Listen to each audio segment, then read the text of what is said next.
Hey, welcome to the show. Welcome to the Council on Future Conflict. Today we got a great show for you. We got the Islamic onslaught. Let me just tell you, Joe, there have been so many fucking Islam related things happening. I mean, we could literally do like an international Islamic topic and then a separate domestic Islamic topic. Definitely, people are starting to become aware of the problematic nature of Islam uh, in the Western world. And then we're also going to be talking about China.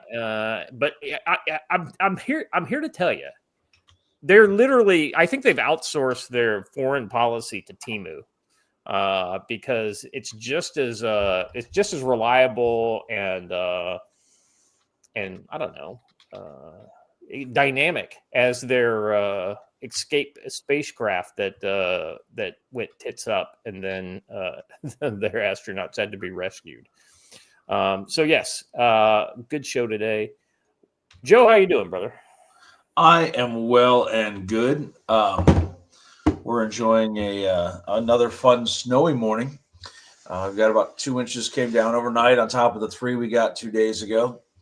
Had an interesting night the other night. One of the local neighbors came by and asked for my help in loading a deer in his car that he had got.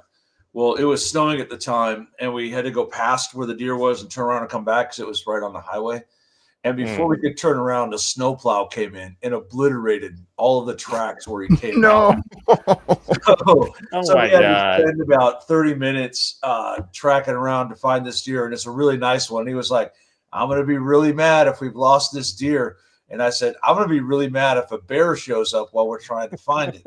Right. But we found it and got him all situated, got him loaded up. And the game wardens have told me that I have to come pick up an elk this morning. So a lot of good things going on. For those who don't know, we accept donations from either hunters who don't want them or donations from the game wardens when they seize an illegally taken elk or deer, and we use that to feed veterans. And the last elk netted us about 500 pounds of meat that went back out into the community. So that's pretty cool. Me and Yogi cut them up here and package them, and the food pantry hands them out.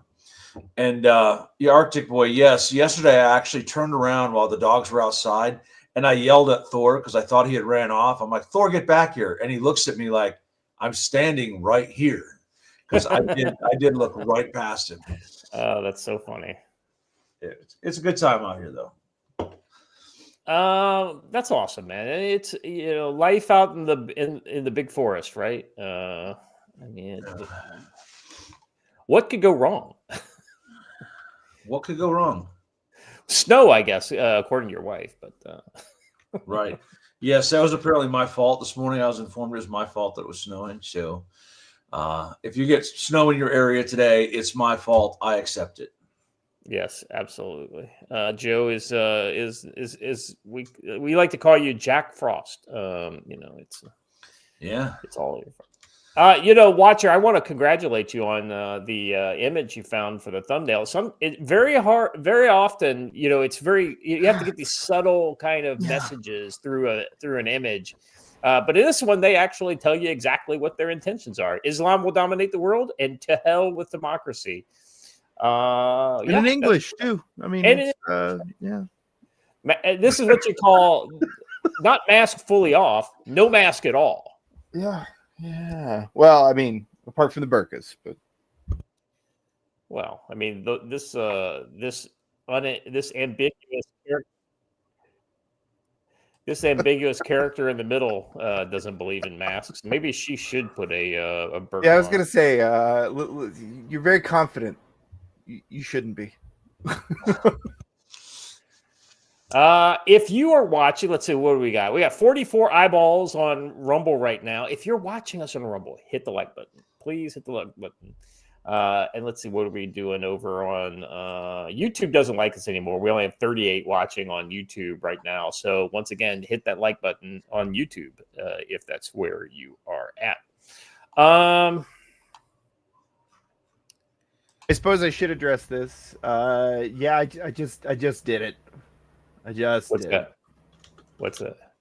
People are asking Oh, me if yeah. I decided what to do with my Mac. I just did it. So if y'all see a post by me over the next several days, please like it because I am guaranteed to be hyper suppressed for quite a long time because I had to just take the kick in the teeth for violent speech for telling somebody to feel the economic effects of their own actions. Low key LARP, thank you very much. 5 gifted subs for future conflict. He comes in, he sees all these white names. He's like, oh, I can't handle this, and immediately hands out 5. Hunch, even Hunch got one of the gifted subs. So that's weird. Ivan Nut Scratch gets a gifted. And then he says, "Thanks, LARP," and he's still white. It's not like Hasn't kicked in yet. yeah, I guess. Anyway, all right. Very cool. Thanks again, Low Key LARP. You're a mensch. We appreciate you, guys. Should we do the off topic funny story first? The JD Vance story. Maybe Let's do that one. That's a good one. Let's kick off with. But first of all, I just want to say sorry about the show on Monday. I couldn't get my shit together, and when I got here, Joe and Watcher weren't here, and I hung around. And then as soon as I leave and say there's no show, Joe shows up and is like, "Where's the show?" And it was just basically who's on first type of situation. So apologies for no show on Monday. Sometimes we just got to get our shit together. Yeah, I'll take the blame on this one since it is I am the only one who didn't show up, and you know how like sometimes you sleep through your alarm and like really it's like you rolled over and shut your alarm off, but sometimes you sleep through your alarm and it's like no, I legitimately just didn't wake up and the alarm was still ringing 5 hours later when I woke up. Yeah, it was one of those. Yeah, I mean it's one of those kind of things. Sometimes we just sometimes we just need a day. All right, that's what it is. So anyway, we've got a lot of stuff for you today. I know a lot of people were asking for the Muslim coverage, so hopefully we will get to everything. And if there's any, by the way, chat, you guys, this is a two-way street. If you guys are seeing stories that we're not covering, or if you have like a lead on a story that has to do with what we're talking about, throw it in the chat, or if you're in the fan chat over on X, drop the link there, and we will attempt to kind of cover that kind of stuff on the fly. So. Which reminds me, I just dropped one in there for us to discuss during the Islam thing too. So. Okay, cool. Yeah, I'll make sure we hoover it up. All right, Watcher, you want to put it up? Michigan man named JD Vance gets prison time for social media threats to Trump and JD Vance. And Joey, and he's from your neck of the woods. Yeah, James Donald Vance was arrested and indicted for making online threats against JD Vance and Donald Trump. And before anybody brings it up, this guy, after he's indicted, he walks right into where he works. It says, "And I'd do it again." He literally did the meme. Oh my God! Before anybody says anything, no way. Why should I change? He's the one who sucks. Why don't you just go by Mike? No way. Yeah, he's so upset that the vice president has the same name as him. He's like, no, I went by JD first, man. This is fucking bullshit. I hate that guy. And of course, he's a 67-year-old person, so that's kind of how that works, right? They're the ones leading all the protests. But just to amaze everyone with my knowledge of Office Space, the next line is, "There's nothing wrong with the name Michael Bolton." And Michael Bolton says, "No, there was nothing wrong with that name until I was 12, and that no talent ass clown started winning Grammys and shit."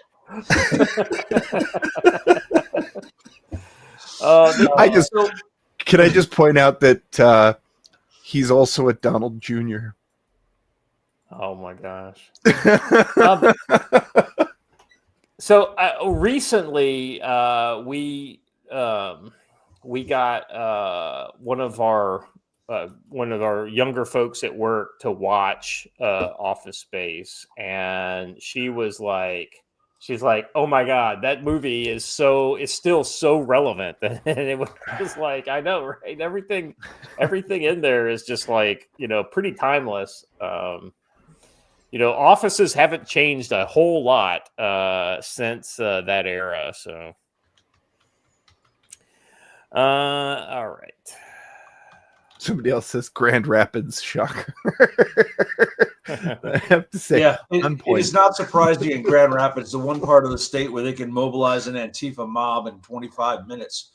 Ask me how me and BG on the scene know this, but someone caught view of us walking down the street, and it didn't go well.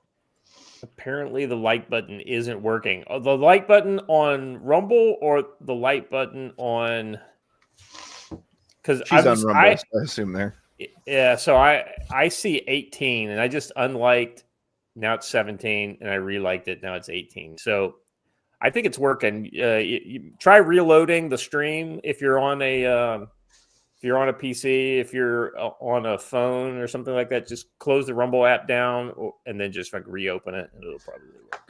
By the way, for those of you who have met him in real life, I offered up Watcher to play a Sasquatch yesterday, and we all know that he could certainly pull that off. That's true. He was very Sasquatch-esque. Not to tell tales on myself, but I will say you are speaking to a guy who has on multiple occasions been asked to be Smokey the Bear, and I was not an adult when that happened, but I was asked to do it because it was a large adult's costume. You are definitely a Nephilim, but that's okay. These kids are convinced they're going to catch a Sasquatch out here, so I would love to have somebody in a Sasquatch suit just run through the woods for a minute. Well, have you seen the guys who have like the big sandals or whatever that are basically like Bigfoot Sasquatch feet? Yeah, and they're like, Yeah, I was going to take a couple of the elk feet that we had here the other day and put them on the end of sticks so we can make elk tracks all over. Maybe we can our elk everywhere. Well, okay. So not to get us too far derailed, but I will say one project that I would like to do up there, particularly since we have Boy Scouts going up there, is that everybody did a snipe hunt growing up, right? And like, I don't want to spoil it, but ultimately the point of a snipe hunt is traipsing guys through the woods to scare them, right? I always thought it would be fun if you set up a pre-built structure that looked like some kind of creepy animal in the dark, and it was your designated snipe. Yeah? No, just me. No, I mean, the snipe hunts that I always remember were, it's like somebody was like the snipe, right? And it would, and like had some very specific kind of like calls they would make and things like this. And so I don't know. All right. Let's jump into it, shall we, gentlemen? This first one, hold on a second. Let me make sure. So this is one from Monday. Oh yeah. Here we go. Yeah. So I've got two stories for this one. So this is the one from Monday. Hold on. Let me comment on the chat before we jump into the story. Josh Clark is right. Josh Clark is the other one who could pass for a Sasquatch. That's true. And then, hey, real quick, somebody get Lost Core. Lost Core, you just got to connect with the other people in chat. It's managed by some of the other fans. I think most of them are over on the YouTube side. But yeah, they'll add you.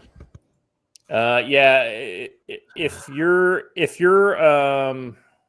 just put your X, like tag or whatever in the chat, and they will grab you that way. Oh, added Lost Core. All right, there you go. Josh Clark got you.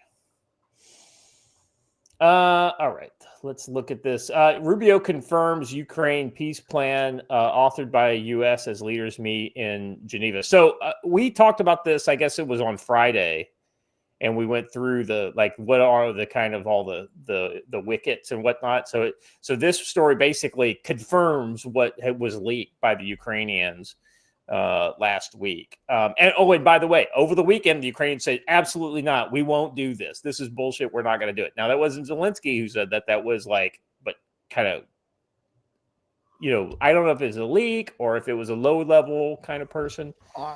In my read on that, it felt like Zelensky had people in his party floated out and say no. Right. And To the say, pushback they received from the international community and probably local community was so much that they went, maybe we can't do that, actually. So Rubio confirms Ukraine peace plan authored by U.S. as leaders meet in Geneva. U.S. officials from the United States, Europe, Ukraine met in Geneva on November 23rd to discuss Washington draft plan to end Russia's war in Ukraine. President Trump said November 21st that Ukrainian President Zelensky had until Thursday to approve the 28-point plan, which would compel Ukraine to renounce ambitions to join NATO, except, I'll be honest with you, I think that this plan is probably the best plan Ukraine's going to get. Assuming that's a plan that the Russians would actually sign. European allies said that they were not consulted while Washington was drafting the plan. Yeah, it's because you're fucking useless. I'm just sorry. European allies have been absolute, they've basically picked up the ball from the Biden administration and from the UK and attempting to run it into the fucking end zone.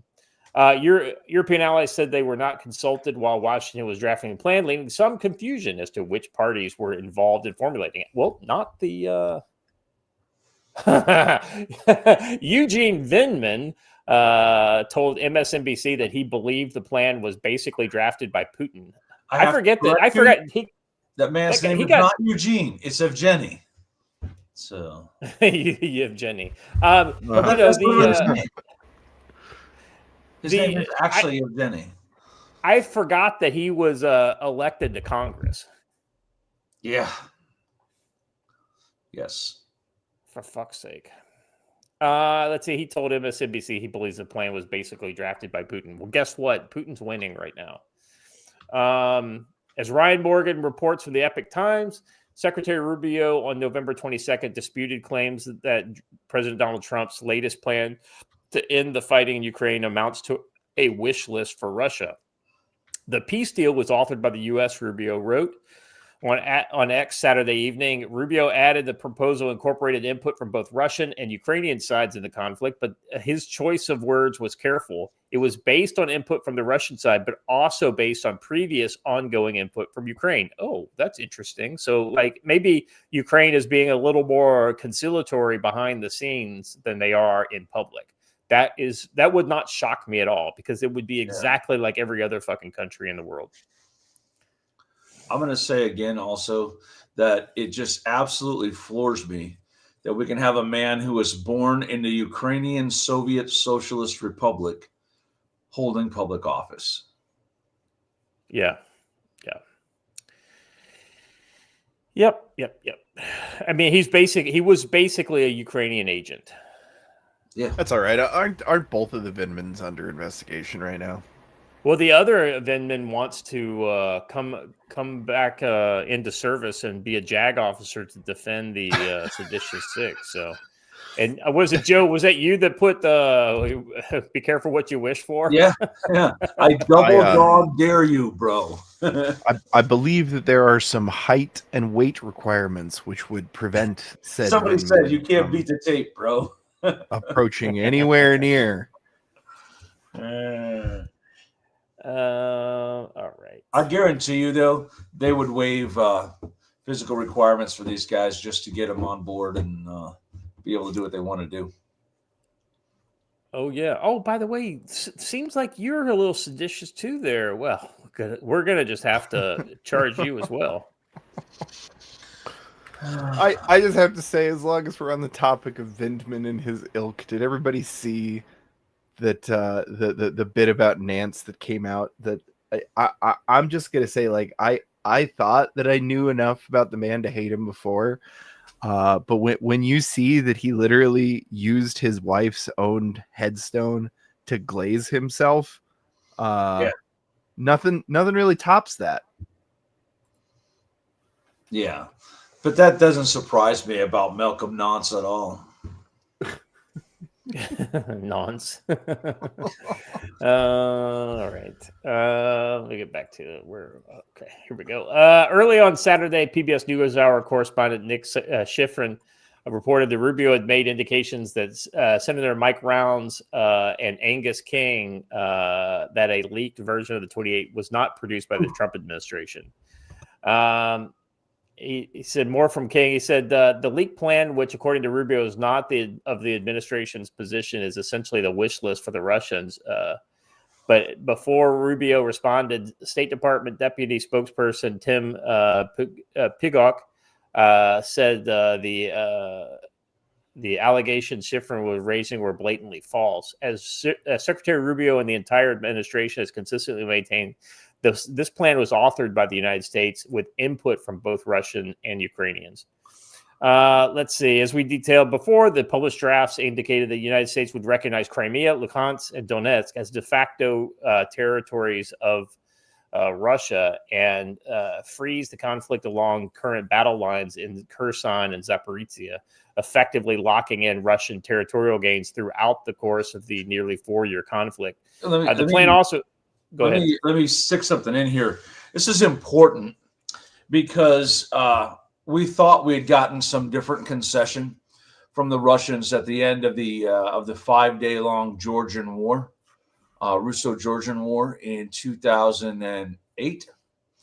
However, Russia still holds all the ground they took in Abkhazia and still holds all of South Ossetia to this day, despite committing otherwise. So understand that whatever Russia has, Russia's going to hold. Yeah. So you might as well put it in the agreement and call it a win. I also, gee, much like the Americans in Syria. Anyway, yeah. If only people had told many times before the conflict started that that there was no end to this conflict that had as much territory on the Ukrainian side of the charter as currently had existed before the conflict started. If only somebody had said that the Ukraine stands only to lose in this war. If only maybe we could have had this agreement before 2 or 3 generations of Ukrainian men all went to an early grave.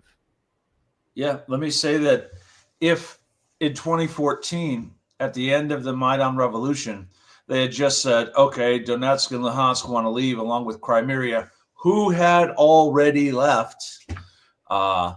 If they had just said that, they'd be in a much better position than they are today. And don't think that we're the only ones who are going to be asking these questions, because there's going to be generations of Ukrainians that grow up asking, hey, wait a minute, who did benefit from that war? Yeah. Yep. All right. Let's see. It would also freeze them out of NATO. Zelensky celebrated Sunday's meeting in Geneva, said it's a good diplomacy has been reinvigorated and the conversation can be constructive. I'm awaiting the results of today's talks and hope that all participants will be constructive. Turkish President Erdogan said that he would have a phone call with Putin on Monday to discuss efforts to end the war in Ukraine. Oh yeah, Erdogan, he's a peacemaker if I ever saw one. I mean, Joe, the Turkish peace of never, I guess, is what I'm aware of. Faced with Thanksgiving holiday deadline, European officials are racing to buy Zelensky more time with their own counterproposal. It's just not fucking going to happen. I think this proposal is going to be the one. I mean, Zelensky may be able to erase 1 or 2 of the big provisions and maybe a couple of the smaller ones. But that's it. I mean, he doesn't have a whole lot. And the one thing he won't be able to take away is the land that the Russians already possess. And sea. Keep in mind, there are some islands in dispute here as well. Yeah, the irony is I think most of the islands might be an easier get for Ukraine than just because they're unoccupied, and as long as Russia retains the access to their kind of economic access in the Black Sea, then they'll kind of get what they want. So that could be like one of those things. Snake that, Island like has never been unoccupied, and Snake Island sits strategically right off the port of Odessa. Right, and that I don't think that's going to be that because Odessa is still. I just don't know that a Ukraine. That would be a really easy one for Russia to say, "Oh, well, we'll give you this," right? And ultimately, I think outside of it just being a strategic post, it's not a big territorial loss, if you will. And it would also probably make it's something that they could do that wouldn't be a big loss to the Russians. They could say, well, look, we're giving you back this. We're not trying to sit missiles right off your coast.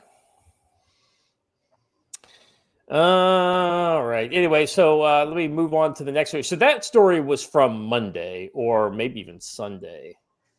The next story is from the last 24 hours. Trump snubs Zelensky's urgent meeting request. Will only host when final deal is agreed. Trump's latest comments. Not a bad thing. I think that's absolutely 100% right. Boy, it's almost as if the man has a lot of experience in negotiations. I know, right? We cut Zelensky right off at the knees. Got to find him first. The Ukrainians are pushing a face-to-face by Thursday, or at least this week. But President Trump is not going to meet with Zelensky until a deal is agreed to. Thus, it appears the U.S. president is serious about seeing a real compromise reached. Zelensky is seeking to convince Washington to nix the territorial concessions part of the 19. There's no fucking way you're going to get those outside of military action. There's no way you're going to get that land back from Russia. At least not Donetsk and Luhansk. Those are never coming back. Well, I'm talking. I mean, you have a better chance of retaining the parts of Donetsk and Luhansk that you still occupy than you do getting any back for anything that is occupied by the Russians right now. I mean, probably the only thing you'll get back potentially, like I said, is maybe Snake Island and the little up by what's that? Sumy, and then the stuff just north of Kherson, or not Kherson, but Kharkiv. Yeah. Bakhmut and all that jazz. Yeah. Well, no, Bakhmut is further, south. I'm talking just north of the city because those two pieces came in. Yeah. I think that's about all they're going to be able to get the Russians to give up. And the Russians make anything that touches the canal either. Right. So. Well, right. Yeah, you're talking about south in Kherson, where the canal goes from the Dnieper River to down into Crimea. We said that on day one. Non-negotiable for Russia is going to be, that piece. But ultimately, Joe, you and I both called it. Russia's going to essentially want to push to the Dnieper River.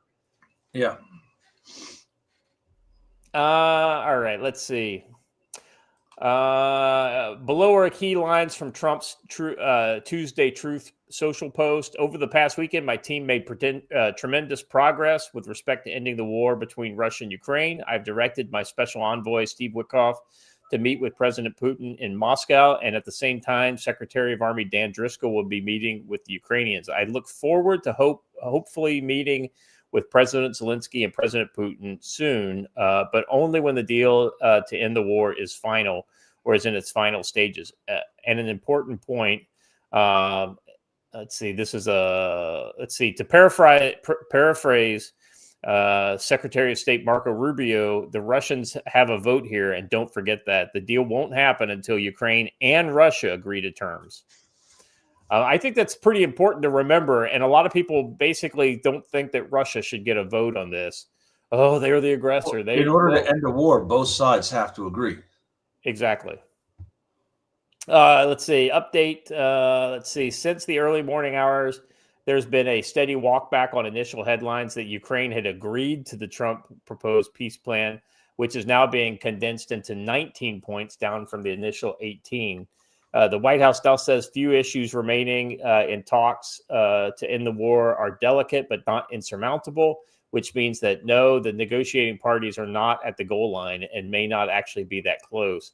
As for President Zelensky, he stated that after Geneva talks that we may see some prospects that could make a path to peace real. In order to negotiate the question of territorial concessions in person, he wanted to meet with Trump, but this, of course, got the kibosh. Let's see. U.S. official privy to the negotiation is claiming major progress Tuesday, telling ABC News that the Ukrainian delegate has essentially agreed to the U.S. potential peace plan. The Ukrainians, so that's probably the working group type thing, agrees to, and then maybe at the higher level, there's a little work that needs to be done. It says there's some minor details that need to be sorted out.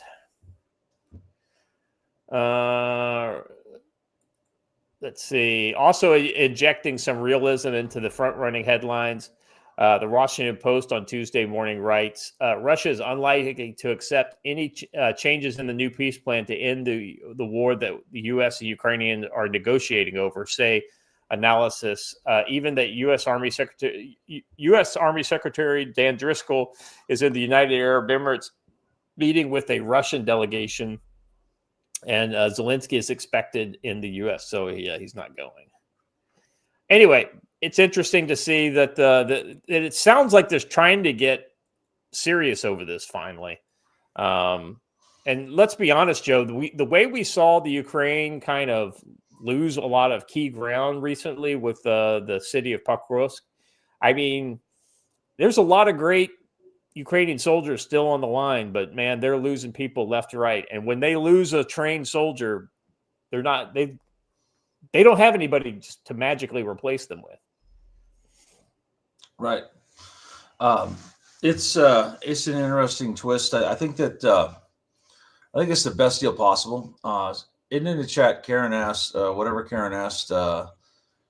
there be elections if the war ends? That's one of the points of the peace agreement, is that Ukraine must have an election. Yeah. That would actually make everyone happy, except for dudes named Volodymyr Zelensky. Yeah, right. Zelensky, wouldn't be eligible to run because based on Ukrainian law, my understanding. But let's be honest, his side is not doing like awesome in the polls. I want to know. Come on, gents. We asked this in the beginning of the war, and we had an answer, and that might be the same answer now because things did finally calm down in Israel. So, where's our boy fleeing to after the war is over? Miami. I don't know, man. Miami, you think? Yeah. However, Miami has a very large Russian population, so it's a really terrible idea on his part. He's going to go hang out with the Lviv cam girls who all fled to Miami. You know, your Arctic boy says France, and I think that's actually not a terrible call. Yeah, I think that is. I think that's actually the most likely answer at this point. I don't know. They're threatening to kill Candace Owens, so. I mean, how can you not want to threaten to kill her? I think my favorite part of that. Crazy. I think my favorite part of that is all the operators coming out and being like, "Bro, the French Foreign Legion are pussies. What the fuck are you talking about?" Not even like Candace is crazy or all that, but no, like, bro. What was the quote I saw? The Iowa National Guard could easily handle the French Foreign Legion. I don't know, man. The French army is not very big, but the professional side of the French army, which the Legion tends to be on, are pretty effective.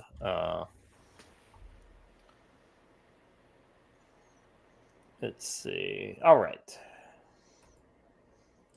I for some reason my X feed wants me to see all kinds of like Maduro stuff all of a sudden.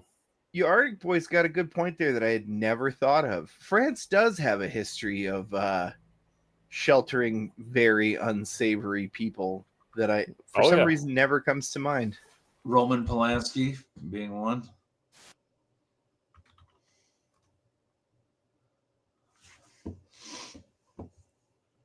Yeah, Roman Polanski is one of the more, I don't know, objectionable people that.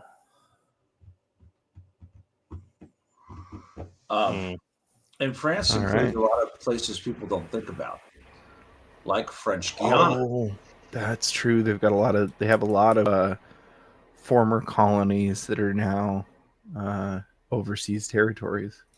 Omegaloid. Nailed it. Argentina. Go and live with his people. Good Lord. All right. We ready for the next All one? right. Moving on. Yes. Hey, what's the only other country in the world that has a bandera flag in addition to the regular flag? Argentina. Argentina. I wonder why. Yeah. Joe, you're incorrigible. All right. Here's a headline right out of Minnesota. I mean Somalia.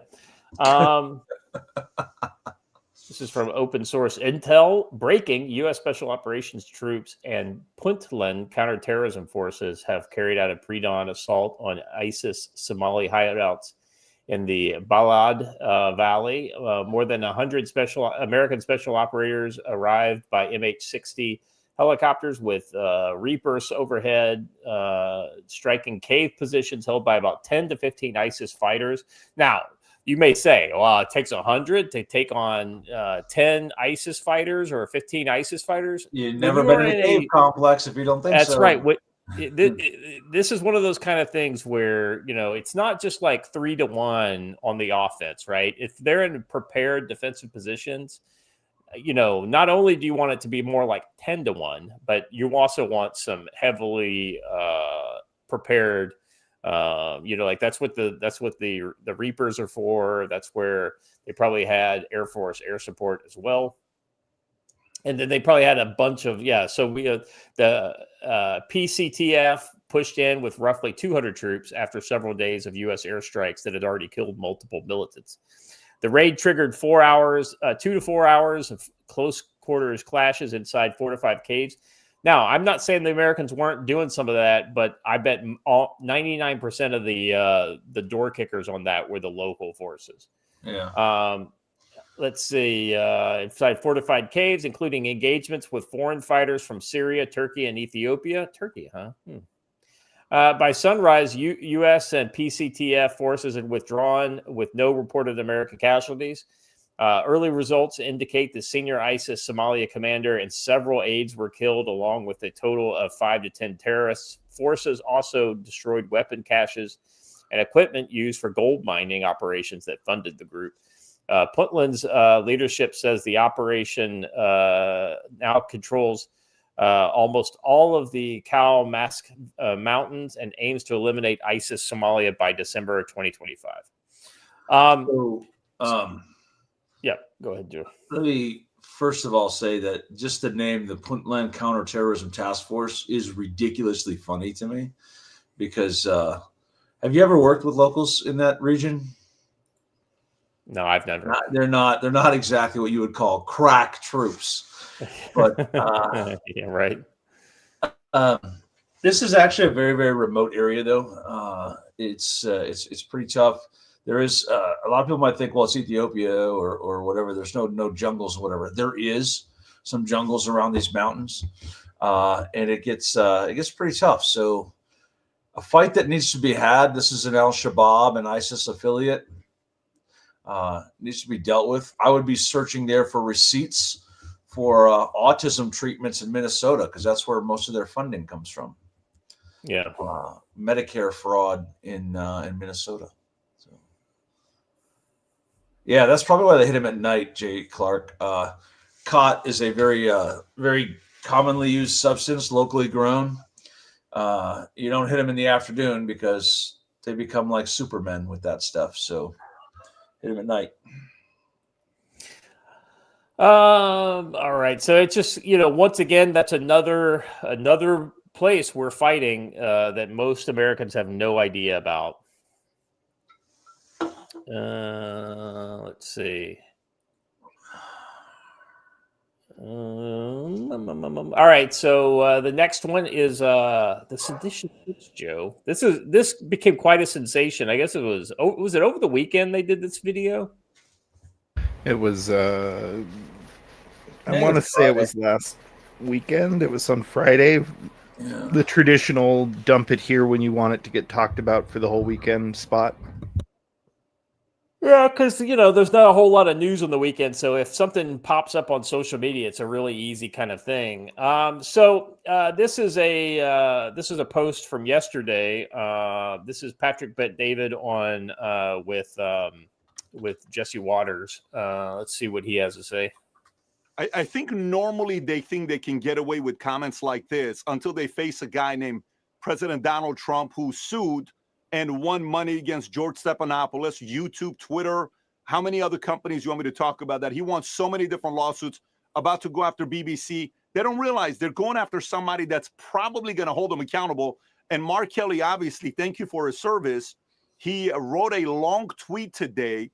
It's very obvious he's writing the tweet in response to say, here's my resume. I'm sorry I said this. Don't come after me. I'm a very important patriot. I love America. And on the other side, Hexet is like, you already crossed the line with the comments here. Just go read history with what happens with this. They crossed the line, and I highly doubt this administration is going to let this one go. I think normally. Yeah. So I think that's it right now. I don't know how strong the legal case is. I'm not a lawyer.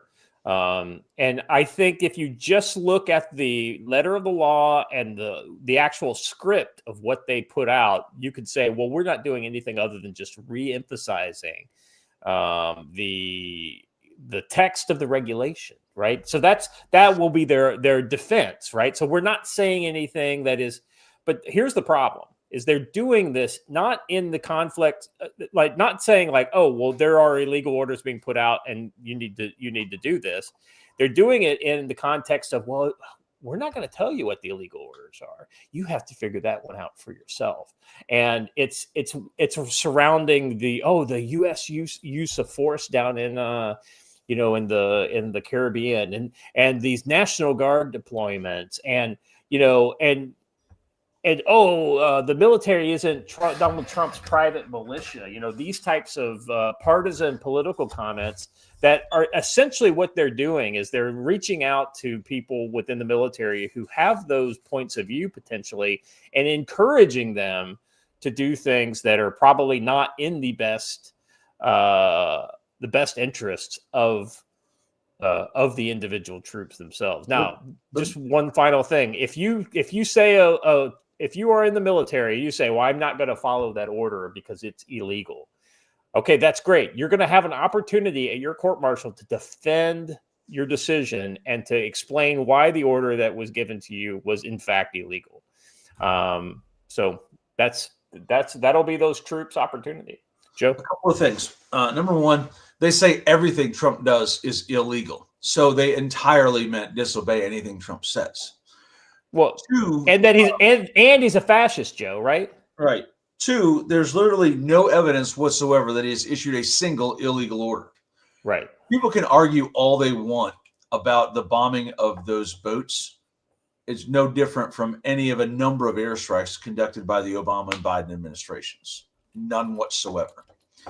Three, the actual wording of 18 U.S. Code 2387 says whoever advises, counsel, or urges insubordination or refusal of duty doesn't say lawful or unlawful. If you encourage them to refuse to do their duty, you are guilty of sedition. Yeah. Yeah, that's exactly right. They don't even have to actually do it. You just have to advise it, as that video did. And if some people, I've seen some comments online about people saying, well, why just him and not the other five? So what's behind that is that Mark Kelly retired from the military and is receiving a military pension. So he is still under the kind of auspices of he's getting paid by the UCMJ. military. whereas the others either ended their service early or did not serve in the military but served in the CIA, right? And those people are not able to be called up. Here's the thing. If you retire from the military, you could be called up at any point in the future for any reason. They have to just determine that, we need that guy's skill. Or if the China war happens, the first draft of people that will be recalled back to active duty will be the people who retired within the last 5 years. That would be the group number one, because those people would turn into cadres of the large, numbers of troops that would probably come in, and the expansion of the military that would happen if we went to war with, say, a China or something along those lines. Also, Pinochet's $2 Rumble rant. I'd like to address. Yeah. Pinochet's helicopters for $2 says, I'm betting Victoria Nuland and co. Convinced them that this sedition video, because they know nothing will happen to them. Well, that's a fair point, but it's also because they knew it would bring everything to a head like it is. They are accelerationists. They are attempting to cause some sort of civil conflict in America and have it be Donald Trump's fault. That's what's behind these assaults on ICE. That's what's behind all of the protests going on. This was just a way to advance it much quicker because it wasn't going fast enough. And by the way, Mark Kelly's comments about his service and all things he'd done, none of that has any bearing whatsoever on the words he said. I can have been the greatest human being in the world, but the day I killed somebody is the day I killed somebody, and it doesn't matter what else happened before that, right? That's a good point. So him being an astronaut and his combat missions and all of that, none of that actually applies. Doesn't matter. Dick Huck raises another good point. There's been some comment about them ending it with "Don't give up the ship." Yeah. "Don't give up the ship" is a naval battle cry that goes back to the captain dying on his deck, telling his men, "Don't give up the ship." That implies there's a fight going on, and that the men should continue to fight to the death. If they hadn't said "Don't give up the ship," I mean, there's no battle going on in the U.S. military. There's no ongoing cataclysm going on. So why would you say that unless you intended to cause something? Yeah, I just, so there's too much kind of, is it legal is what they said legal in the letter of the law? Maybe as a singular incident, right? But first of all, it's very ill-advised. Anything that takes us a step closer to civil war or any kind of civil insurrection is very ill-advised. And the other thing is that when taken in context of a larger, more of as a macro, it's who knows what happens next year, right? Leading up to the midterms, right? With civil conflict within the U.S., anything like that. Assuming something happens, you could point back to this and say it was things like this that caused these troops to do, or the troops themselves may even say, "Oh, well, when I saw that video, I thought, yeah, they're right. I shouldn't, I can mutiny against these, that could be the rationale that some troops would use." So it's very unfortunate what they said at best, and it may be illegal, but I'm no lawyer. All right. Anything else on that one, gentlemen? The quote actually comes from Captain James Lawrence during the Battle of Chesapeake Bay. So very good. All right. All right. I think we have. Right on. Don't give up Djibouti. Right on. Joe, you want to talk a little bit about tactical-wisdom.com? I suppose I can. Hey, you want to know what would be a great Christmas present for you to give to all your family and friends? Signed copies of Tactical Wisdom Series. You can find them right there where it says Tactical Wisdom Series. Buy them, get them signed, get them sent out. I'm about to put a few signed copies in a store in Kalispell today. So that's kind of cool. So check that out. Buy some books. I put out an article last night talking a little bit about the couple that was assaulted in New York City over the weekend during a street takeover. Make smart choices. When you live in a city that doesn't allow you to have self-defense or be armed, don't confront a crowd of over 100 people. The man is lucky to be alive. He was beaten pretty badly, and they set his car on fire. So do not make bad decisions. So check out that article. There's some good recommendations in there on it. We also have classes coming up. We've got Winter Survival coming up December 13th and 14th. And then next month, we have Winter Fieldcraft, January 9th through 11th. Some variants on our Fieldcraft class that apply only in winter. And then the 23rd through the 25th of January, Combatives Weekend right here, where we'll teach you everything you need to know to defend yourself with whatever you have at hand, starting with nothing all the way up to cold firearms combatives. So we've got good stuff coming up. So. I was thinking about radio intercepts and all that kind of stuff, Joe. And I read an article about how China is trying to find out ways to jam the SpaceX signal getting into Taiwan.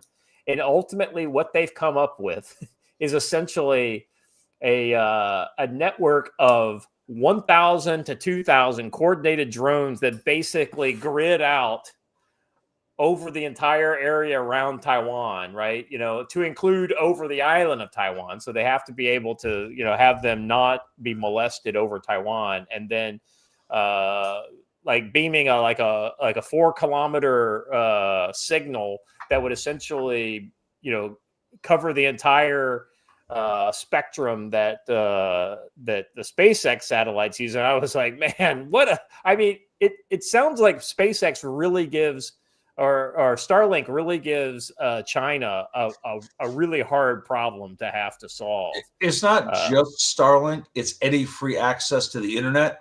And the problem is they can't just cut the cable with Starlink, right? Right. So, that's exactly right. And their idea actually would work because the up and down link from Starlink is in the 400 megahertz UHF range. So it's a very limited bandwidth that they would have to cover. And very specific. Yeah. So evidently the hard part is based on the article that I read, and it was kind of technical, but bottom line is A, it frequency hops.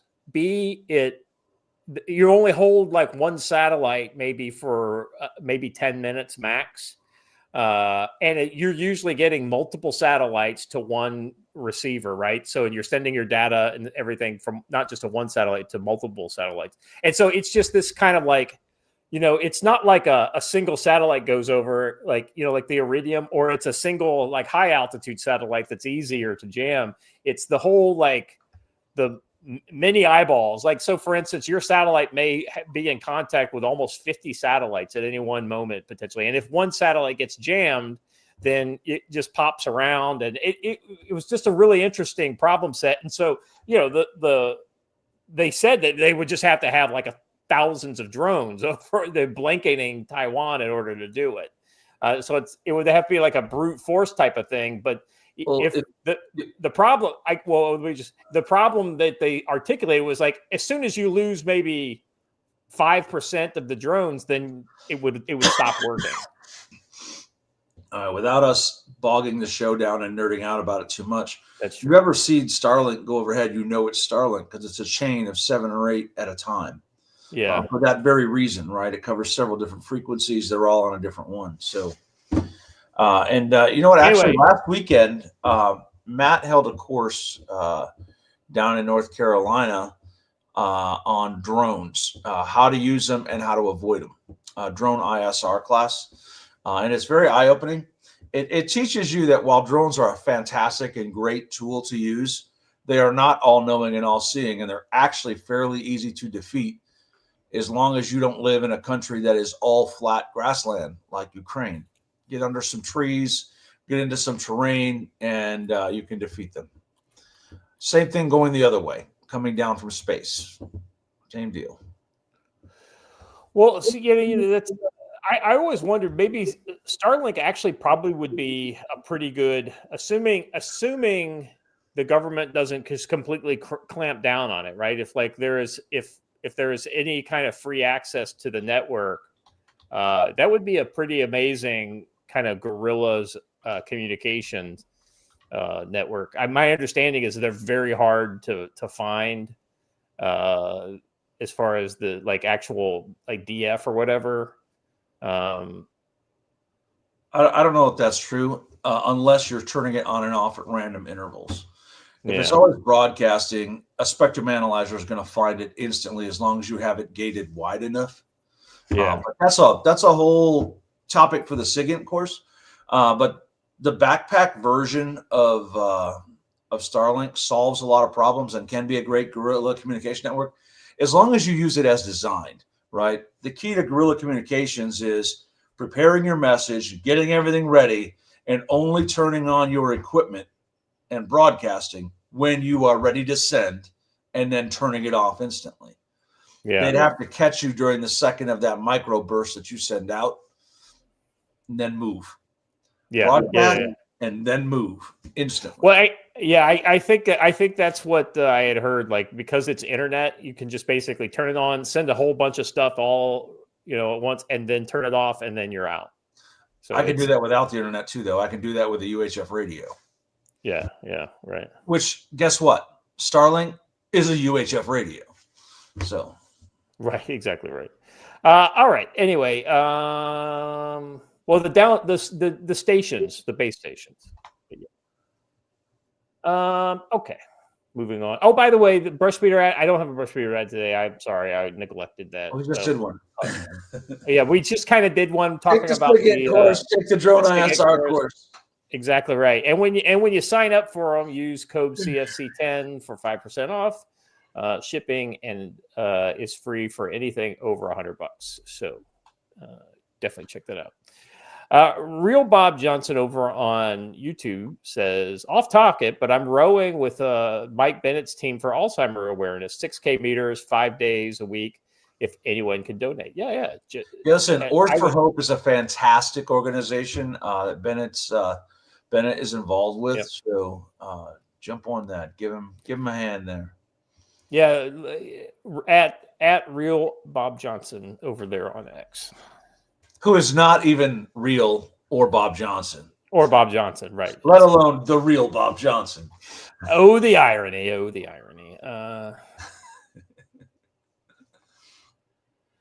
All right. Let's jump into our main topic for today. Oh, listen, I have to say something about the real Bob Johnson because it's the funniest moment. Matt and I were just standing out in the woods watching our students do amazing things. And Bob Johnson was performing as a member of the OPFOR. And he was down there working his butt off down in this ditch. And Matt goes, man, I love that guy. I said, yeah, me too. He goes, but listen, every time I read one of his tweets, I read it in his voice because he has a very unique voice in a upper New England accent. And it's hilarious. I was like, me too. So. Cool dude. Good guy to know. He has a meat popsicle. That is true. Let's dive into the Islamic onslaught here. So we're going to talk. We're going to talk about what's happening today. But I just want to kick it off with a little General Mike Flynn from 10 years ago, almost 10 years ago.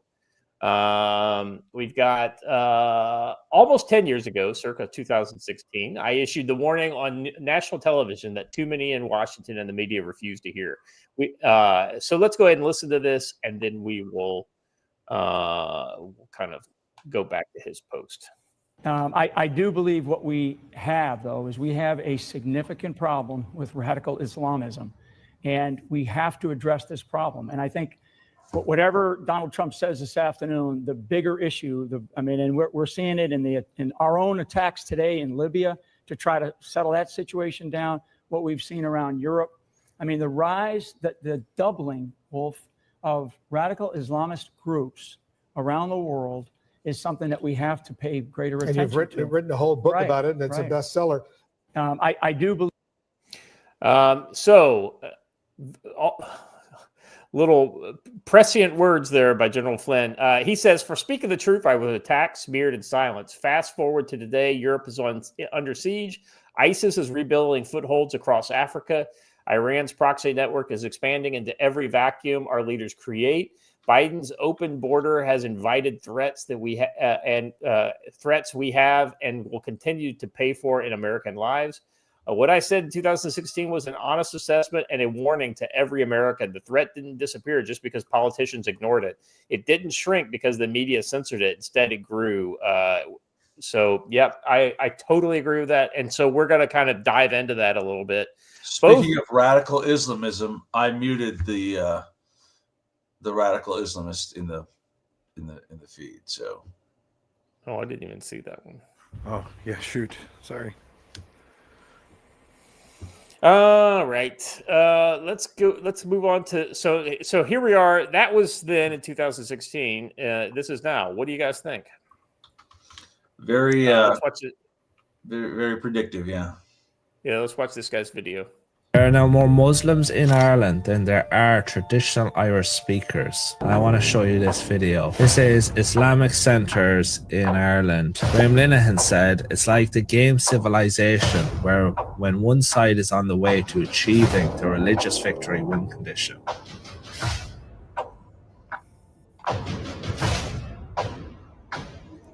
This is Ireland. To give you another example of how drastic immigration into Europe is, so people know this isn't normal. There are more immigrants in the city of Berlin, just the city of Berlin, than there are in the whole country of China. So the city of Berlin has more immigrants than the whole of China. In Ireland, our foreign-born population sits around 20%. We have 26 counties. That is like giving 5 counties up to foreign populations. And that is continuing to grow unless something is done. Immigration into Europe is way too high. It has to be reversed. Depends on what your goal is. If your goal is the preservation of Western society, Western ideals, and Western bloodlines, then yeah, it does have to be stopped. But if your goal is the eradication of the Western European peoples, no, we're on track. Yeah, I mean, so I will present there. You know, there are plenty of people who will who kind of contest this, right? And so, for instance, it just represents 1.6% of the total population. Here's the problem, right? When 1.6% of the total population is having 4 to 6 children per couple versus 1.5 children, that it doesn't take a long time for the law of fucking math to work against the native population. You know, fast forward 15 years and you've got 10%. And oh, by the way, when that 10% is a colonizing, violent, anti-Christian movement that is protected by the very liberals that run the Christian majority nation. I mean, you know, Watcher, I never considered it in those terms. It's like in Civilization where you get a religious victory, where you just all you have to do is spread your religion around the world. And as long as when you become a certain percentage of the world population, you win the game in Civilization. So Peter says helicopter tours for $5 over on Rumble says, during my recovery, I reread Matt's Gorilla's Guide. In it, he touched on medical care in conflict. With the Civil War they are stoking, how hard is it going to be to get medical care? We are really, are we ready for it? Top Teddy Bear, Ursula Theodoros on Twitter, and I don't know, he goes by the Log Cabin School here in the chat on YouTube. He has a series of podcasts on this. And I know that Be Prepared has done some stuff with him on it, and Mech Medic. So you need to get prepared for it and create your own medical guerrilla medical care group. But yeah, that's a great point. You need to get on it. Start working on that. Yep, 100%. There are answers, to that problem, but yeah, that's definitely going to make things more challenging, and the technology from which you'll be able to derive your care will go down drastically. Gone are the days of the same week MRIs if something like that happens.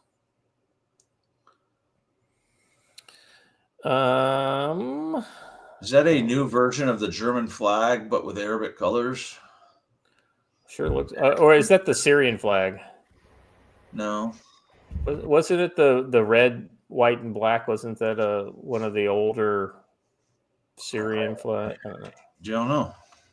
I don't know. believe so, but maybe. No, that would have 3 red stars across it. That has the German lion or German eagle in the middle of it. So what I'm Okay. thinking is they're making their own new flag. All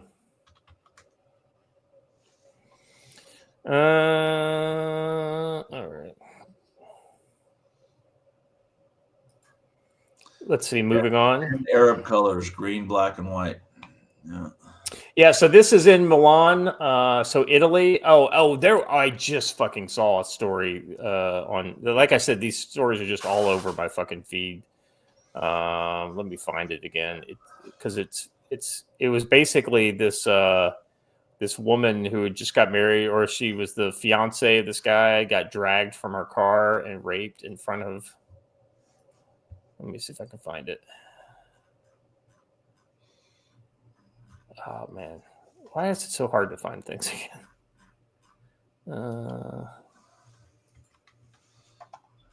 Anyway, yeah, a lot of really bad stuff is happening in Europe, and I thought this was indicative of that. Islamists climb statues, wave foreign flags, blast music, solely to disrupt family Christmas market. That's what you're seeing, by the way, in that video on the other side. It's they just want to show their culture and be proud of it. Nothing more. Okay. Keep telling yourself that. Let me know how that goes. All right. Moving on to next. So this is not just a problem in Europe. It is a problem in Europe, but it's not just a problem in Europe. So here we go.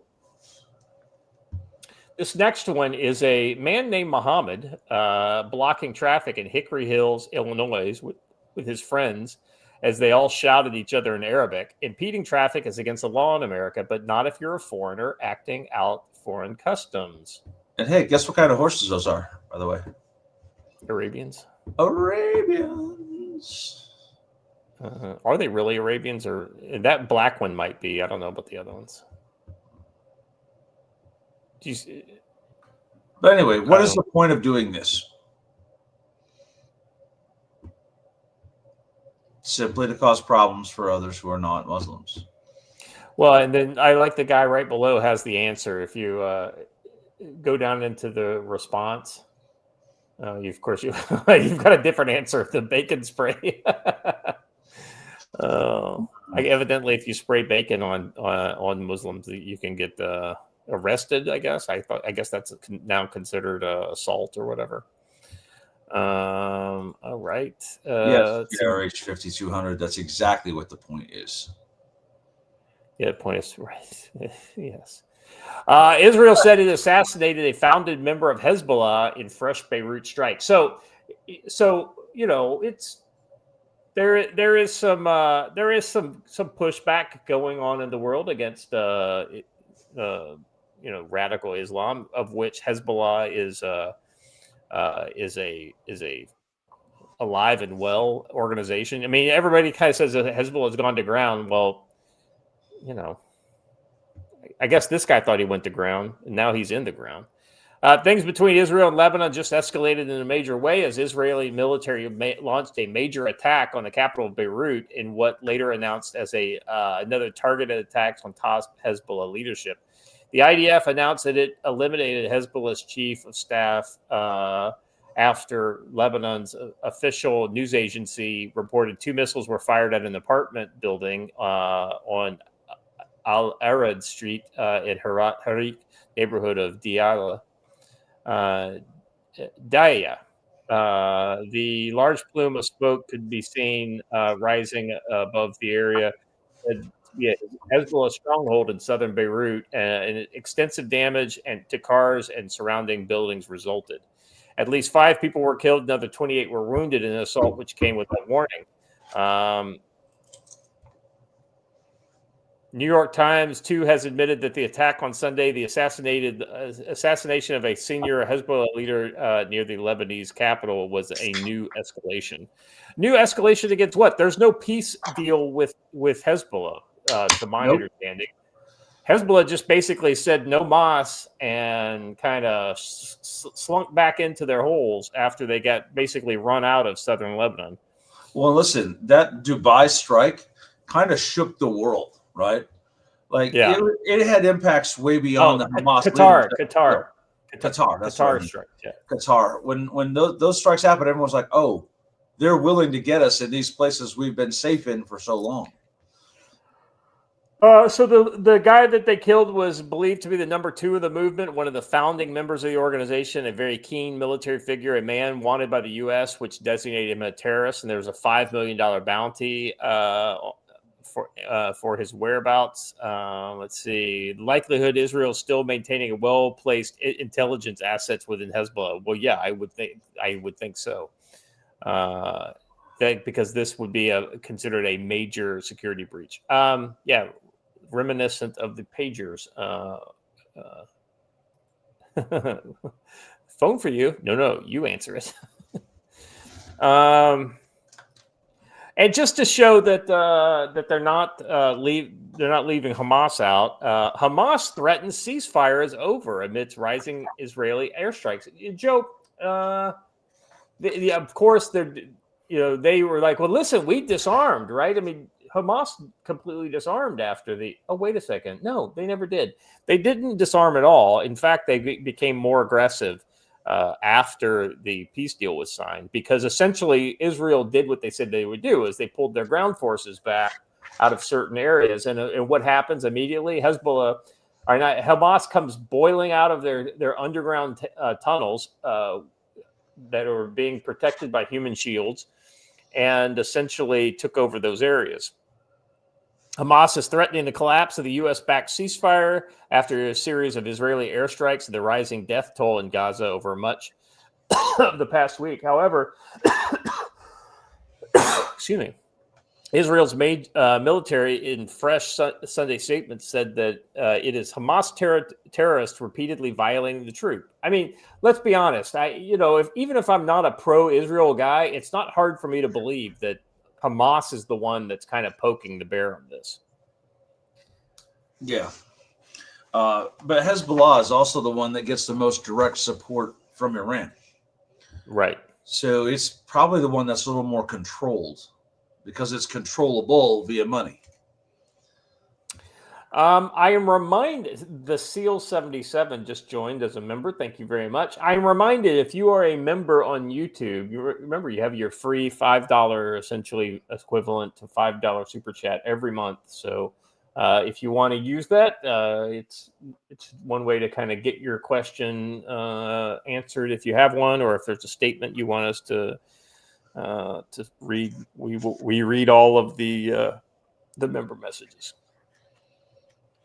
Or if you hate YouTube, you can go over to Rumble and become a member, or just hang out there, and you'll probably end up getting one from Low-Key LARP after a while. Let's see. Israel's military has accused the terrorists of breaching the so-called yellow line, which demarcates the truce do not cross zone. But meanwhile, Hamas has asserted the Israelis' occupation is committing a flagrant breach by steadily moving the yellow line westward. Gaza officials have said that the significant and rising death toll since the ceasefire took effect shows it is Israel doing the violating. Yes, because Israel's way better at killing Hamas than Hamas is at killing Israelis. So yes, that shows that you're doing stupid stuff and Israel is dropping bombs on you. Let's see. But Israeli officials in the media have rejected the narrative. On Sunday, Palestinian gunmen crossed the ceasefire line, opened fire on Israeli troops in Gaza's south, leading to IDF airstrikes on the Strip. Sunday alone saw some 24 Palestinians killed in a series of renewed Israeli airstrikes across the Strip. Washington has urged restraint and for both sides to observe the ceasefire, but Trump officials have also conceded that Israel has the right to act in specific incidents where its troops in Gaza come under attack. Yeah, I totally agree with that. So just to remind you that the Israel-Hamas conflict is not over. Just because there's a ceasefire doesn't mean... Joe... I think we need to end the ceasefire on CARE. Yes, speaking of ceasefires, 100%. So. And to show you the reason why, CARE leader announces that. By the way, CARE means the Council on American Islamic Relations, announces it's time for the political takeover of America to begin. Let's see. This is a Wall Street Ape post. Good follow if you're not following him over on X. They've created a new lobbying group, a super PAC, and are mobilizing to use unlimited money to take over the U.S. elections. Muslims will use mosques to register votes. Since mosques are C3 organizations and can't lobby, they'll funnel the money to C4 groups, which are social advocacy to fund candidates. They'll use super PACs for unlimited money to win elections. CARE leader Nahid Awad is at Epic Mosque in Texas, teaching Muslims how to use tax-exempt mosques, a C4, and a new Muslim super PAC. These are organizations that make or break races. There is a Muslim super PAC today. CARE leader describes C3 organizations, mosques, and masjids cannot engage in partisan political activity or lobbying, can and should encourage civic engagement, voter registration, and voting. Donations are tax deductible for donors, and the organization is tax exempt. I mean, Joe, if you told me that the Baptist Church was saying that they need to mobilize their people in their pews, I'd say, well, that's okay, because the Baptist Church has been a kind of a part of America since, since the beginning of America, or at least since the beginning of the Baptist Church. I don't know which came first. The Baptists generally go back to Europe, so I would assume they've been around since the beginning. I mean, Muslim mosques have not been part of America since the founding of America. They are not American. That's not true at all. And Islam is incompatible with American way of thought, way of life, and the freedoms that we hold, most dear, and specifically the Constitution. I turn it over to you for comment. Well, here's the problem. I mentioned this last night in the Bible study for some of the guys who are in the chat who are in the Bible study. Islam is incompatible with religious freedom. They don't believe in it. The example I'll use is I'll go all the way back to the Kingdom of Jerusalem. My logo on the wall right over there. It's the one place where religious freedom was first allowed. We allowed the Muslims and the Jews to have all of their religious practices without tax. Once Saladin took over, he ended that, and they couldn't even stay in the city. They had to leave, right? It became a Muslim only. Same kind of deal here. Once they come here, they believe in eradicating all the other religions. Christianity, Judaism are pretty much live and let live religions, right? You do you, I'll do me, and everything will be fine. But Islam is not like that, and therefore it's incompatible with Western society as a whole. Something that's not incompatible with Western society is Janine Rogers. Happy Thanksgiving. Love you guys. We have so much to be thankful for. Yeah, 100%. Scott, you're really good at coming up with those segues, but they're all dad joke level. They really all I know. are. I mean, but that's what makes them, like, I'm a dad. You being a dad, you are therefore qualified. We're like 3 dads, right? I mean, come on. I mean, my 3 dads. And Corgi says, member for 44 months, man. Thank you very much for that, by the way.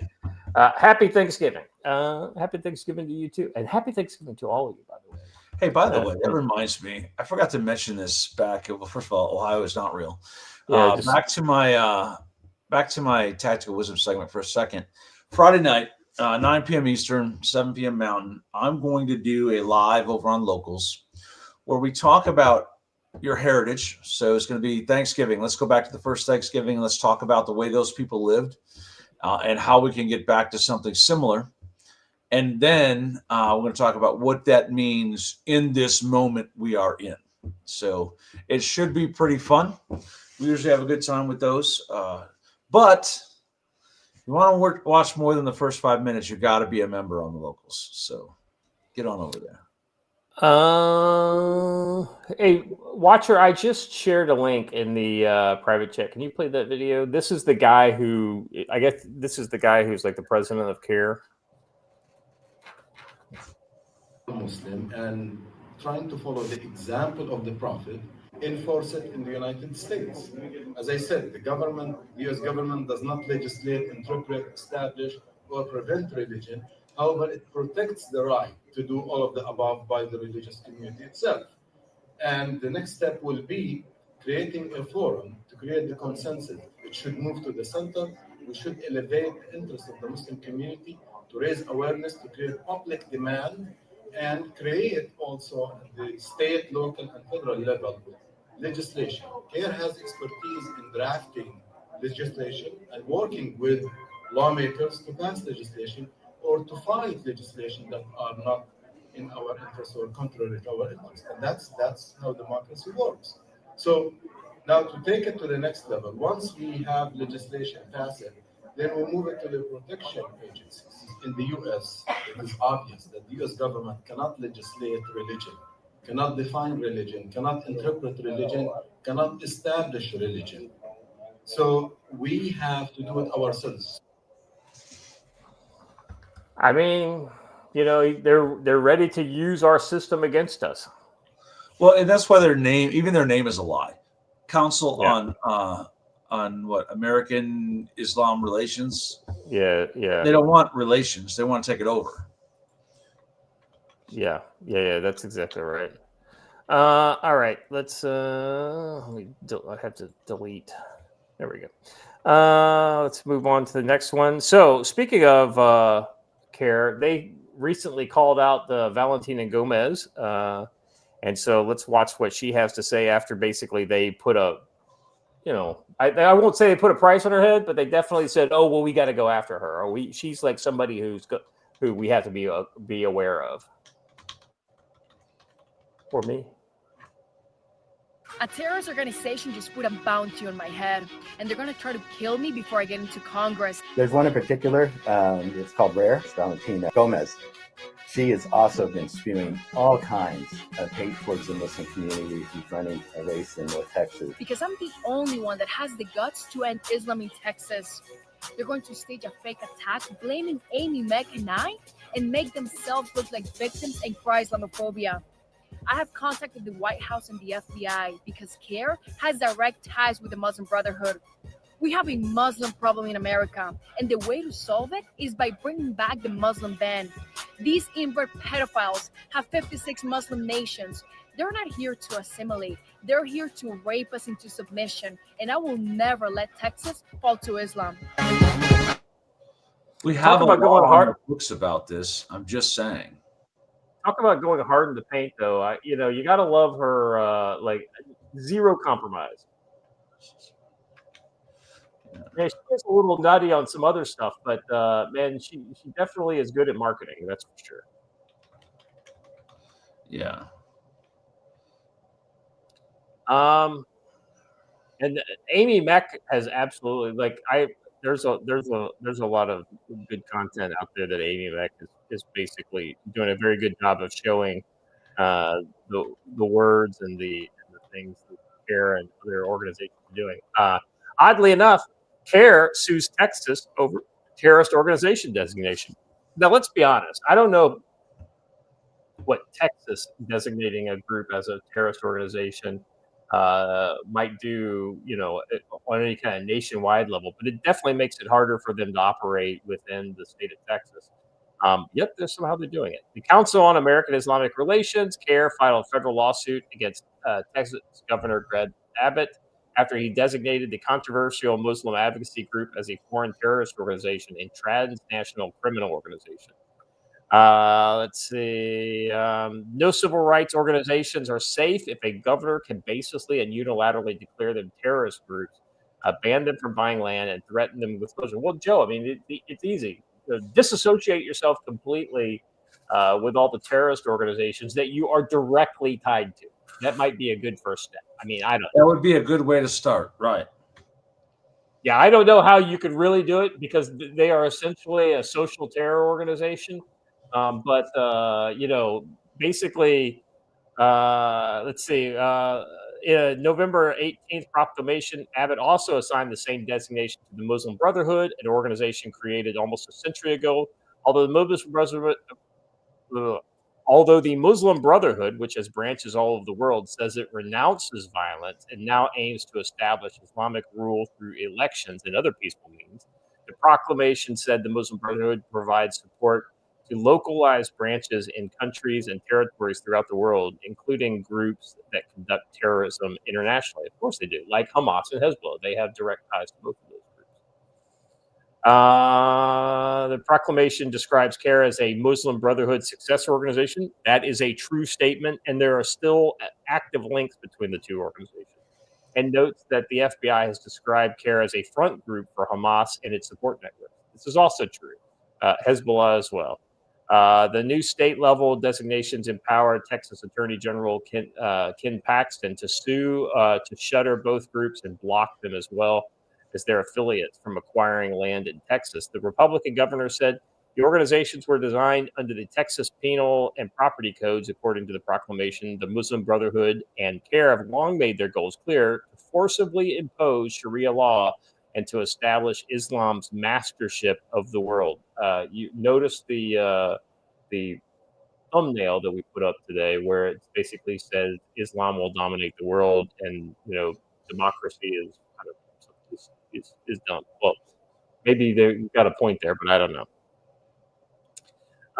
The actions taken by the Muslim Brotherhood and CARE to support terrorism across the globe and subvert our laws through violence and intimidation and the harassment are unacceptable. And another lawsuit filed, Donald Trump said on November 23rd that he was planning to designate Muslim Brotherhood as a foreign terrorist organization. Yes, and I think that has since happened. Dallas-Fort Worth, Austin chapters of CARE filed lawsuits again in the U.S. District Court of the Western District of Texas, calling Abbott's proclamation defamatory. I'm curious how that'll go. I think Western District is got. I'm just trying to think. I can't think of any of how the judges are. I can't imagine they're very pro-Islam out in Midland, Texas. Let's see. Abbott allegedly violated the First Amendment by issuing the proclamation, which chills plaintiffs' freedom of speech and freedom of association and retaliates against plaintiffs for the excess of their rights to commit terrorism, I guess. That right there is one of the most interesting things about Islam. They're all about their First Amendment rights when they are not in charge. But if they ever get control of America, they will abolish the First Amendment almost immediately.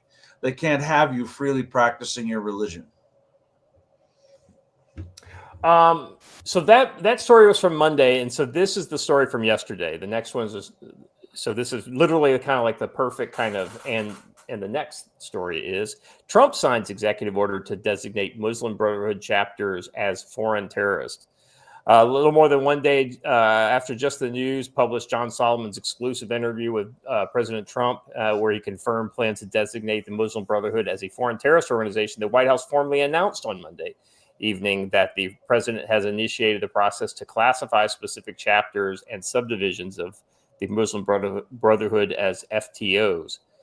Let's see. The White House tweet says America will not tolerate those who fund and fuel radical terrorism. Today, President Trump took decisive action to secure America from terrorist threats by initiating the process to designate certain Muslim Brotherhood entities as foreign terrorist organizations. Now, Joe, the interesting thing about this, I think, is that there's no way in hell Trump does this without talking to his Muslim buddies in Dubai and Riyadh before doing so.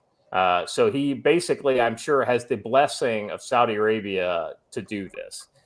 Because if I remember correctly, the Muslim Brotherhood is a big fucking problem for Egypt, Saudi Arabia, Jordan, UAE, and all the other Sunni Gulf states.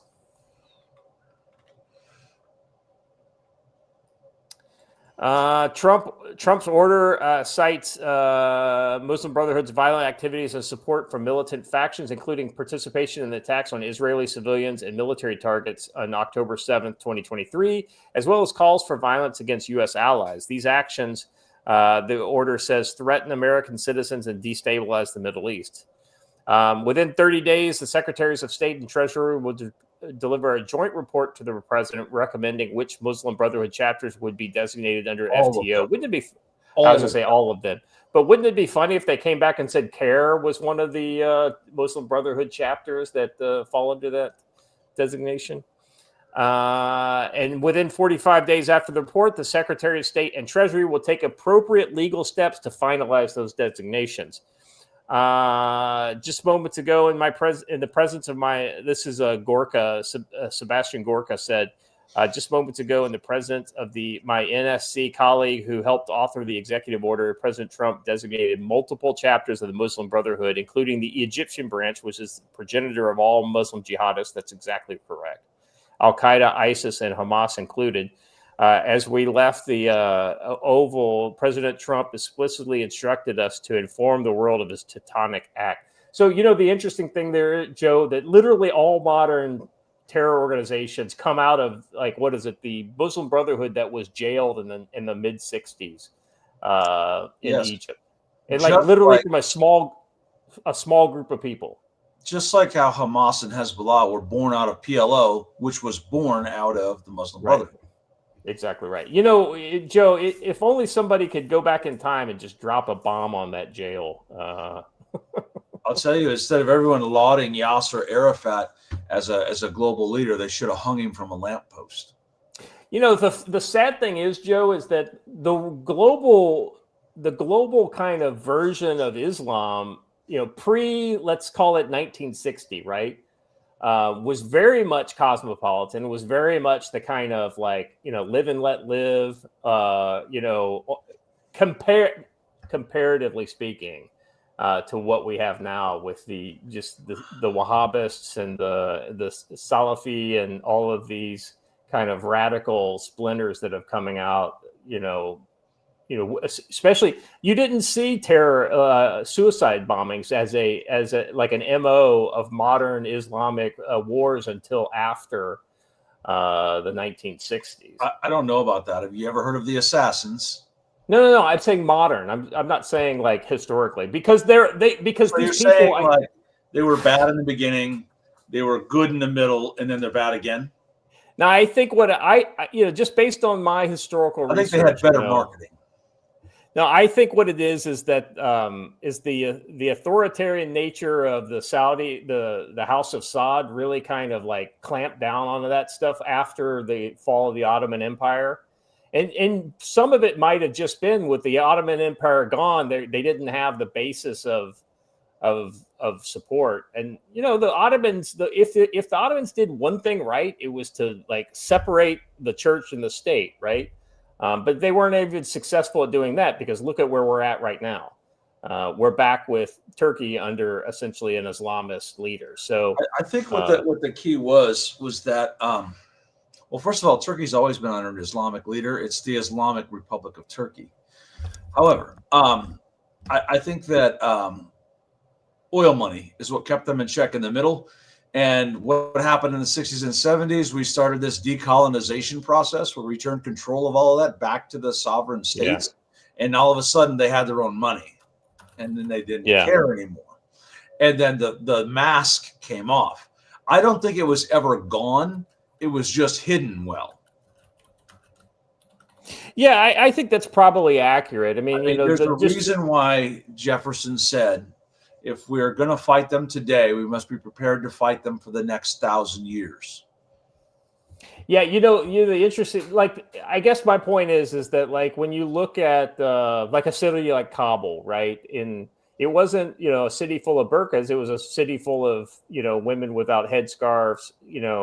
The metropolitan areas within the Islamic world in the middle century were fairly Europeanized. Well, that's because mostly of the European colonial influence, I would imagine. And when you remove that, you just kind of revert to the mean, maybe. And the Muslim Brotherhood was a big part of that movement, I think. You're more charitable than I am. That's true. I mean, here's the thing: like, people don't want to be like stupid. It's organizations and it's ideas that corrupt people, I think, ultimately. But then again, Joe, who comes up with organizations and ideas?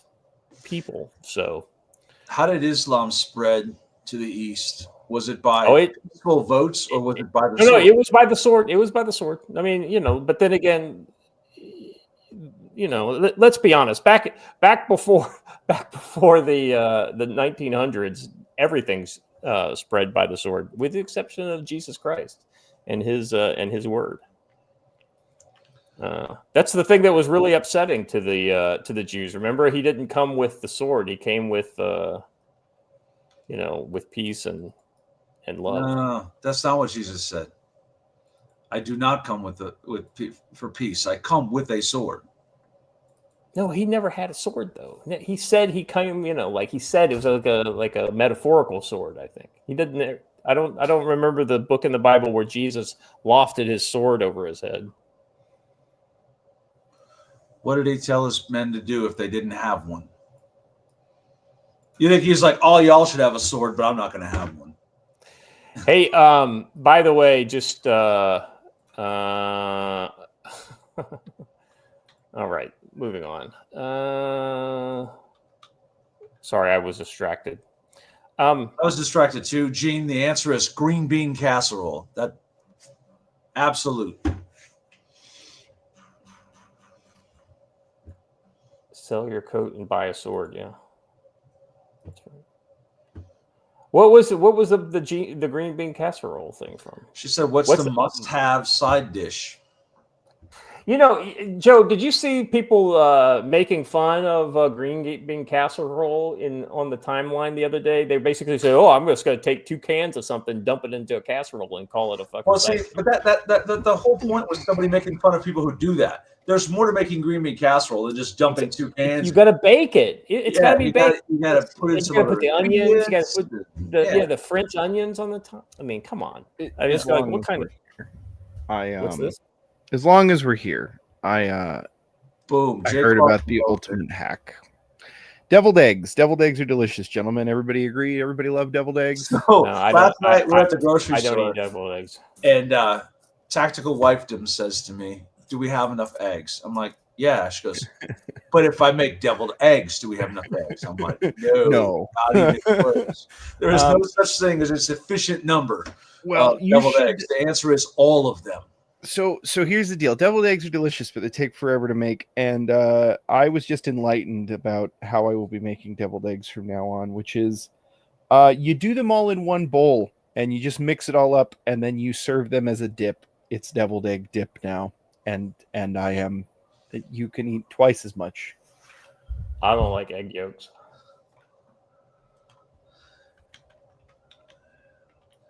The other good thing is my Aunt Lucy's wild rice dressing is fantastic.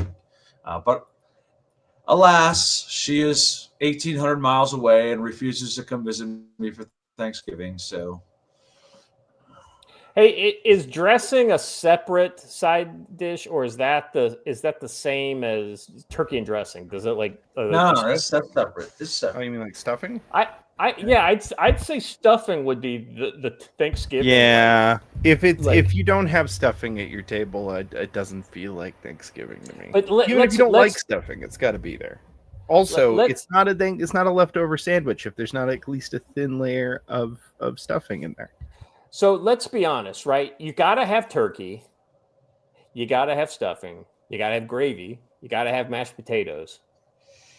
I mean, those are the 4 that you have to have. And then I think if I add a fifth, the fifth is cranberries. Well, I was going to say green cranberry casserole. sauce. Yeah. So do you like your cranberries like in the original style, like in the actual berry style, or do you like them in their proper natural state, the shape of a dog food can? Gel can. I never liked the cranberry jelly, Yeah. but I had a good one that was basically a kind of a cranberry salad. Yes, yeah, it would with whole cranberries but it was sweet, right? It wasn't like a vinegary kind of deal. Yeah, that's the one that we really like. One of the restaurants in Michigan does it. By the way, Jake Clark addressed your issue of Jesus and a sword. He came on a donkey that time. In Revelations, you see the promised return on a charger with a sword. Well, but Revelation is what's gonna happen, not what has happened. Okay, but he can't come back with a sword if he doesn't have a sword. I got you. I mean, he's Jesus, man. He can just boom, a sword is in his hand, right? It's like I'm gonna hurt. I'd be sad to go to a Thanksgiving where there wasn't any frog eye salad. That'd make me sad. What other house other than perhaps my mom's house I would like to be at Thanksgiving is Scott's mom's house, because I bet that place is a absolute. Yeah, I bet that's nice. Scott's mom can cook. Back in the day, I don't know. We gotta. My mom has basically said I don't cook anymore, and so that being said, I think if the family comes home for Thanksgiving between my sister and my mom and my wife, who would probably help out, and my daughters who would be interested in learning about all that stuff, I bet you're right. I bet it would be pretty dope. Yeah. Why this guy? I don't know. There's some just some weird kind of bad. I mean, but then again, I don't drink coffee. There are a lot of things that I just never picked up. Linda asked me the other day. She said, "What kind of turkey do you guys like?" We're like everything but the feathers. I mean, it's turkey. Turkey is good, man. People are looking at me sideways. Frog eye salad is just it's like a fruit salad that's got tapioca in it. I promise you've had it. They probably just called it something else. They call it frog eyed salad to freak out the kids because little tapioca balls look like frog eyes. I've never heard of that before. All right. I have never had a deviled egg. Gene Rogers, fix your life. I mean, Gene, we love you, girl, but man. Gene, I've had a devil's egg, but I think I have had a devil's egg. Just one of a string of bad opinions you have. I mean, what do you want, brother? I can't like everything. Yeah. Your Arctic boy, Thomas Jefferson did argue that the eagle is is technically a carrion bird, scavenger. And so it would be far more noble to feature the turkey, which was not only a bird that's native only to America, unlike the eagle, but also has a lot of other very fine qualities. But unfortunately, named after the name was very similar to the name of a country, and that's how the name of the country got the spelling. On that note, do you know that it is not a bald eagle on top of the Marine Corps emblem, Scott? Yeah, I did not know that. What is it? A golden? It is a golden eagle because they're found. Golden eagles are found all over the world, just like Marines. And if you've ever seen a golden eagle in the wild, they are like twice the size of a bald eagle. And beautiful animals. All right. Militant Wire has got a story here: the evolving jihadist drone threat in the West. Belgian authorities recently disrupted a jihadist plot in Antwerp that involved the use of kamikaze drones and disturbing evolution of terrorist tactics. The operation led to the arrest of 2 suspects who aimed to target Prime Minister Bart de Veer, amongst other politicians. The Dutch far right wing, Geert Wilders, far right wing, tells you what you need to know about these writers. Or as we call that in the rest of the world, center right. Center right, yeah, or even just center. Also reportedly on the hit list, suspended his election campaign activities due to security concerns. Evidence uncovered so far in the investigation includes explosives resembling an IED, evidence of intent to weaponize a drone, a 3D printer, which the suspects may have used to manufacture drone parts for delivering explosive payloads. The case highlights the growing threat posed by convergence of advanced commercially available technologies with terrorist agendas, compounded by the increasingly low barriers to accessing technical know-how and online propaganda ecosystem saturated with do-it-yourself manuals. Excuse me. The investigations into the digital footprints of the 2 plotters showcase searches done on drone weaponization, message on Threema, an encrypted messaging application which has become popular with Salafi jihadist groups. This development marks a significant shift towards how terrorists employ advanced tools, reinforcing the urgent need for heightened vigilance. Yeah, if you're curious what terror attacks in America are most likely going to look like, I think this is it. I think they're going to be these kind of faceless attacks made by people that are not at the scene using weaponized drones. Probably a lot of homemade explosives, so they won't be high explosives like C4 or RPG type things. But explosives are available in America. It's harder to get, let's be honest. But anybody can make an ampho bomb and then hang it off of a drone and then fly it into a car or like a outdoor speech or something like that. An ampho bomb is probably pretty heavy for a drone, though. That's what I'm saying. It would be I guess you could produce something the size of a coffee can, maybe that would still be enough to do some damage, especially if you flew it right up to a person to trigger it. I don't know too many people who would stand right there as this coffee can flew right up to them. But yes, they can do something to weaponize it. Yeah. But I want to point something out here. Some of the evidence includes messages on Threema. This is why Matt and I stopped recommending Threema a long time ago. The word Threema started appearing in indictments and search warrants. So if they can access those messages, it's not safe. By the way, how they first target one of these is by seizing somebody's phone that still has the messages on it. So delete your messages. Anyway, carry on. Yeah. Let's see. So yeah, I mean, you could get dynamite in America fairly easy, or RDX or something go like right that. on over to what's it called, Cabela's, and buy tannerite right now by the gallon. So right. I mean, and the tannerite being a binary explosive it's not as obviously easy to make. Like in a war zone, you have access to like C4 and things like that. And C4 is way more effective because it's lighter and it has a much higher blast effects than what you would get with tannerite or Petin or Scott, shut up. All right. You don't give them any ideas. Anyway, let's see.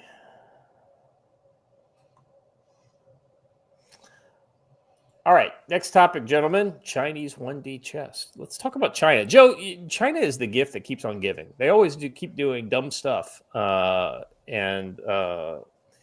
mean, sometimes they go so far as to like tell you their plans. So The Guardian, one of my favorite media organizations. I know it's one of yours, Joe. Check it every day, of course. China's Xi Jinping rages future of Taiwan in call with Donald Trump. Well, I mean, why would he do that, Joe? You think that Donald Trump gives a shit what Xi says about Taiwan? I think Taiwan, Xi is just like, come on, man, let me have one win. Let me take Taiwan. Leave me alone. I know, right? What Don says, well, isn't that the original China? You know, and you're just trying to. I contend, Joe, that is the reason why the CCP has to gain control of Taiwan, is because they are the original China, and it's basically just the holdout province of the original China that they haven't been able to overwhelm yet. And so, in order to truly be, and it's almost like an ego trip, like a national ego trip for the CCP. To take over Taiwan. Speaking of things that were spread by the sword, communism in China. Amen, brother. More by the bayonet, though, but the sword bayonet. Chinese leader Xi Jinping has told Donald Trump that Beijing's claims to Taiwan remain unchanged. Okay, great. Why would I think that they were? That's what you tell us fucking all the time, buddy. Xi told Trump on Monday that Taiwan's return to China was an integral part of the post-war Can't international possibly order. return to China. It was never a part of China.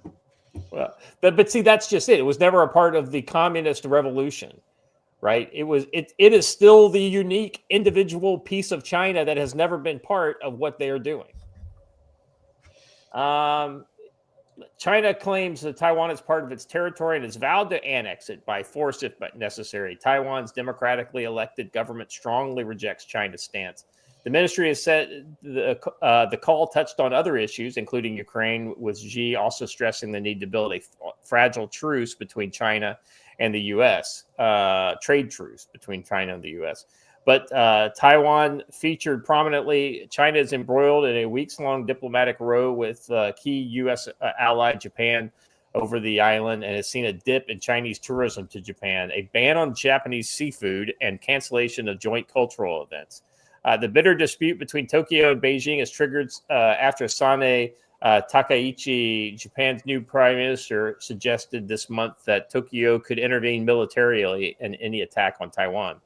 On Tuesday, Takaichi said that she had a call with Trump and discussed his conversation with Xi as well as U.S.-Japan relations. Xi and Trump held a wide-ranging exchange of views on strengthening the U.S.-Japanese alliance, the challenges and issues facing Indo-Pacific region, she told reporters without elaborating. The U.S. does not officially recognize Taiwan's claim to statehood, but Washington remains the island's most important partner and arms supplier. So I get the feeling that the way the world is leaning, with the exception of South Korea, there is more, I guess, energy in the world leaning towards supporting Taiwan if China were to go kind of hard. Joe, you and I both said that the best time for China to attack Taiwan was last year. Yeah, I really I can't believe they withheld as long as they could. I kind of thought there would be a blockade by now, but now it looks like maybe Japan's going to get the blockade and Taiwan's going to be okay. Well, I didn't realize that those Japanese islands were so close to Taiwan. I knew that those the Senkakus were over that way, but I never realized that they had an island that was literally 70 kilometers off the coast of Taiwan. That's nominally a Japanese island. And that kind of picks up where the next story begins here. Taiwan to pour $40 billion into defense to deter China. Taiwan's president Lai Ching-te says the island will spend an extra $40 billion to make any attack by China too costly to attempt. The new budget focuses on faster missiles, more drones, heavier buys from U.S. defense partners while boosting local production for asymmetric warfare. Lai said the goal is simple: keep peace by being too strong to invade. The plan is part of a wider push to make Taiwan self-reliant as Beijing ramps up military pressure across the strait.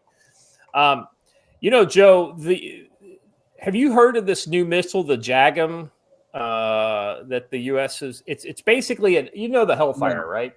Yep. So Hellfire is about a 5 to 6 mile range, right? And it's an anti-tank weapon, and it's a big enough anti-tank weapon, kind of like the TOW missile, right? Any tank it hits, it's gonna fucking be gone, or at least completely disabled, if not completely destroyed. And so the JAGM is basically the same form factor with new stuff in the middle or whatever. You know, the warhead is the same, but it has like 3 times the range that the original Hellfire. So we're talking like 15 to 20 kilometers.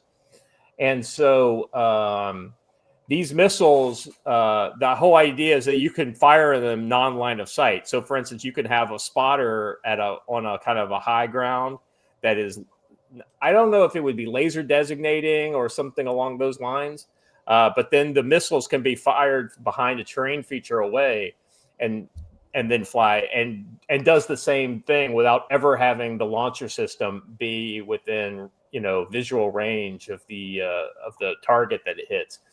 Something like that would absolutely be murderous on Chinese landing ships or any kind of small boat or anything along those lines. If they were to do anti-landing forces. And let me tell you, I think Taiwan's given a lot of thought on how they would counter landing forces. I know China's got a lot of very capable landing systems, to include those, the mobile dock systems that they have that are literally like transformers. The boat basically turns into a dock, some pretty crazy things. But man, I think a war between them would be a close fought thing. I don't know if Taiwan can pull it out, but man, you can't say they're not buying the weapons to do the job. Yeah. Let's see. The new budget focuses on faster missiles, more drones, heavier buys from U.S. defense partner while boosting local production. Lai said the goal is simple: to keep peace by being too strong to invade. The plan is part of a wider push to make Taiwan self-reliant as Beijing ramps up military pressure across the state. Now, the country that makes all of the world's most advanced AI chips, I can't imagine that they don't have the technological wherewithal to be able to make the weapons that they need to fight off China. The problem is they just don't have as many people. That's essentially the limiting factor. Maybe a country like Taiwan is where you start seeing robots being used. Yeah. Well, I was just thinking about that while we were talking earlier, and it's interesting to have Japan as an ally when Japan is, I think, just behind Korea. They're like first and second in lowest birth rates. Any future Japanese army, talking like 20, 30 years down the road, is going to have to be heavily, heavily autonomous to make any kind of battlefield impact. Well, the interesting thing that when you start talking about numbers, like that's one of the parts of the agreement between Russia and Ukraine, right? Is like they talk about the number of troops, right? So 400,000, right. Or the Russia counter proposal like 100,000. Okay, 100,000 troops. Well, how many robots can I have? Yeah, that's going to be a huge issue when all of these treaties become basically invalid overnight. Yeah. Especially if it's one of those kind of things where we don't have any robot infantry battalions or anything like that, but we've got robots in crates in a warehouse that literally, as long as you keep them, the batteries recharged on they them, don't you even can essentially turn them on like that. And don't even worry about it. They don't even belong to the military right now. Yeah, exactly right. They belong to a civilian company that basically rents them out or whatever, or is. Would be paid upon the beginning of hostilities. Mm-hmm.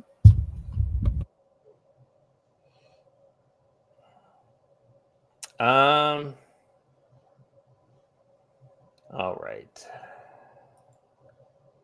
This next one's crazy. This one is legit, right here. I'm glad you tagged me in this, Scott. This was awesome. If you're aware of the relations between South Korea and China, the current government's very conciliatory, but that doesn't mean everybody in the Korean government is conciliatory. This is the the Korean Coast Guard basically boarding and seizing a ship, one of these maritime militias, and they go kind of hard at it if you notice. They CS gas them and everything. They got the CS launcher. They CS gassed them. If you notice, what they cut off right there was that he was opening that door, and that dude was about to pop some CF right through that door. Right through the door. If that hits somebody in the chest, so be it. And then, I mean, we're seeing these fishing vessels are getting more and more, brazen. You've seen all of the, like, off the coast of Chile and, in South America, Argentina, has started going after Chinese fishing vessels that cross into its exclusive economic zone. And they're basically just sucking up all the sea life, essentially right off of these, of the coast of these countries. And it needs to be pointed out that they're not strictly doing it as an economic venture. This isn't being done just to provide fish for China. This is being done in a targeted manner to target these countries that are opposing China in any way in the South China Sea in order to ruin their food supply and their economic opportunities.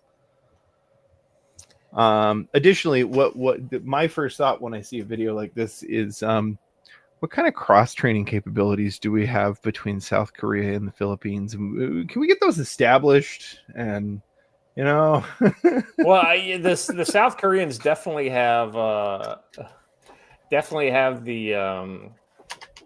aggression thing, right? They don't have any problem being aggressive when it comes to this kind of stuff. One of the notes on this is that they seized that boat. They didn't just let it go. They seized people on it. That was a very big load of flounder on board that boat. That's what those fish were on there. And good for them. They should. One of the problems trying to bully a nation that's perpetually been at war since 1950 is that they might just decide they're still at war and push back, right? And the other side is China is also the other side of the armistice. So there's actually not a peace agreement between China and South Korea at the end of the Korean War. It's a ceasefire, right? So the other thing China needs to take into account on this, unlike all the other countries that they're bullying, most of the other countries, the ones that can afford to buy their own naval vessels, can't afford to replace them and don't make they don't make their own naval vessels. They buy them from other countries, which makes it inherently more expensive. They can't stand to do a lot of this ramming action, boarding action stuff for fear that they'll lose a lot of their vessels. And like even just ramming it like that can cause damage to vessels that aren't designed to do that long term. South Korea is the one country, I think, that China can't afford to play that game with because don't they make even more ships than China does? Yeah, I think South Korea is per capita the largest shipbuilder in the world. Yeah, I would not get into how many boats can you build a competition with the South Koreans. Well, there's a reason why we're basically trying to turn over some of these basically abandoned shipyards in America to the South Koreans to get them to basically build our boats for us over here. Lost Core 23 for $5 says painfully behind, but Joe is doing his version of Don's Thanksgiving show. I'm here for this. but Joe, yeah. Don's a little more dark. Mine's gonna be a little more cheerful. Yeah. All right. So that's the South Koreans checking in with the Chinese. Let's check in with the Philippines and the Chinese. Hold on. Elegant News raises an important point. Japan will just call up Godzilla when the time comes. Right. Is that a weapon of mass destruction? Godzilla! Godzilla. 2 Philippine maritime patrols challenged the presence of China's warship and cutters in the Scarborough Shoal over the last few days, marking Manila's latest efforts to push back against Beijing's claims over the South China Sea maritime future. The interesting thing, it seems, Joe, is that the thing that they don't mention, and I do believe this is a Philippine publication, is that I think there was a U.S. Destroyer in the vicinity when this happened. So it's kind of like they can get tough when they're scroll US back up to budget that group. photo. That doesn't really look much like a Coast Guard vessel to me. No, it says it says that this is a People's Liberation Army type guided missile that destroyer. is not a Coast Guard cutter for sure. So yeah, and it did say that PLA warships and aircraft operating around Scarborough Shoal.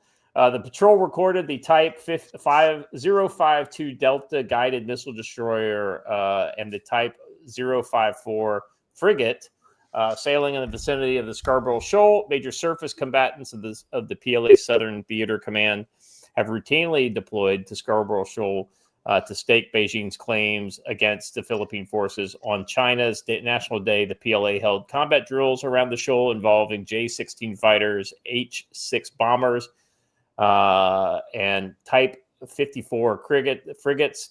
Beijing claims that these drills firmly safeguard China's sovereignty and security while maintaining peace and stability in the Philippine waters. Literally doing the opposite of all of those things.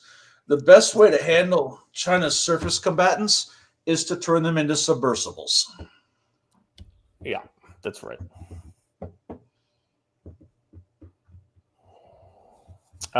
These missions come amid an increased tension over the disputed shoal and a heightened American military presence in the region. Like I said, they do this. They get a little more kind of aggressive, the Philippines, when the Americans are in the area. With the arrival of the USS George Washington and the Carrier Strike Group arrival, and noted the posture follows the departure of the Nimitz, the Carrier Strike Group. The George Washington's arrival, the U.S. has maintained a steady carrier presence in the South China Sea since the beginning of November.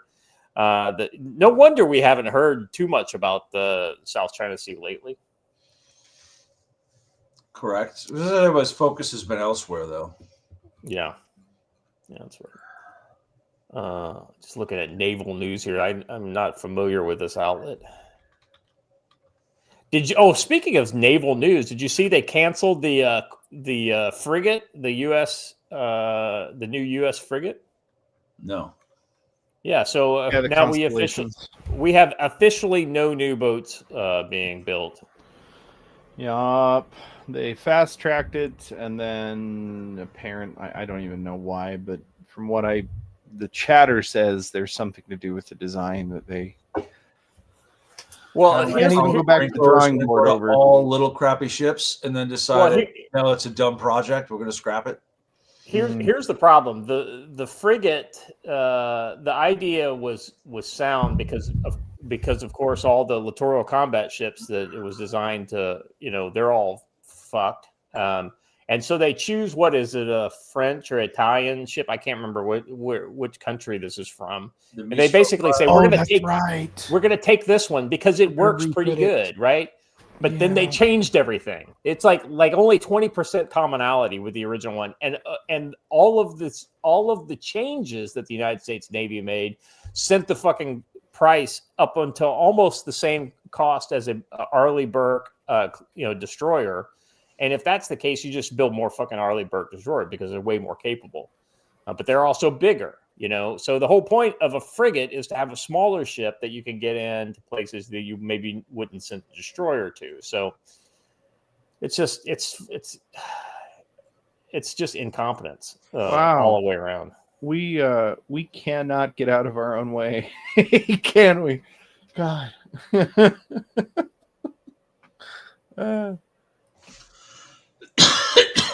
I mean, if you guys want to talk about Navy shit for a second here. Yeah. I do think we need to bring, there's some guests we need to invite on one of these days to really do a deep dive, but yeah. Yeah. The French landing ship is the Mistral. That's better than the LCSs. 69 bed hospital holds 70 vehicles, 16 or 18 helicopters, none of which the little crappy ships could do. So interesting. Sorry, I'm just looking for John Conrad had a great post about this. Yeah. All right. Yeah, I just found it. Hold on a second. I'm sharing in the private chat here.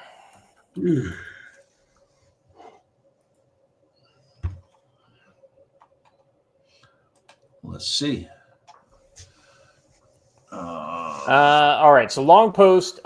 This is absolutely FUBARD. I mean, like the man. I'm MAGA, but screw it. I'm telling the full story because this is important. I've covered the Navy shipbuilding for 2 decades, and my phone has never blown up like this. I've reported absolute disasters that didn't get this many people fired up, and I've never seen a Sec Navy post pull this level of anger in the comments the first hour. I like John. I've met John. I was clapping harder than anyone that we got a fresh set of eyes and a finance expert in that position. But this is a disaster. John's team first reached out before his announcement became public.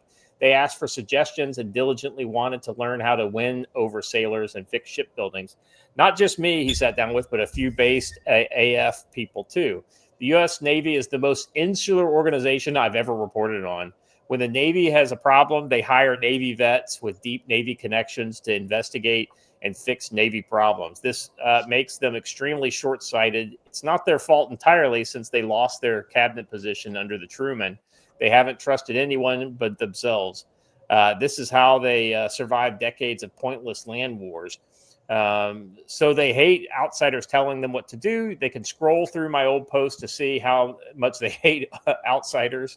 By the way, John Conrad is a merchant marine by trade, so he is non-Navy, right? So he's outside the Navy.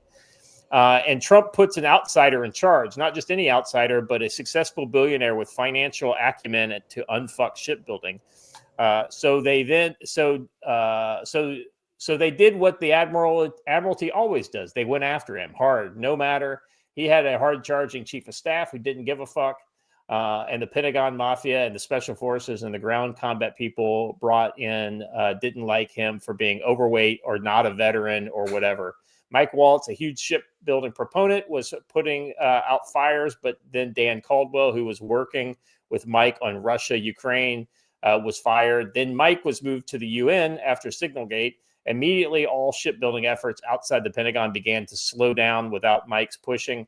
Inside the E-ring, John was fighting the Navy, Pentagon, and the Power Center. So he brought the awesome Christina Wong in to handle them and mercurial media, but the admirals were still up in arms. The admirals then threw him a lifeline. Go with a safe bet CNO, and we will join your team. He took the poison pill and promoted Caldwell, who is a sub guy and doesn't understand shipbuilding or seem to care.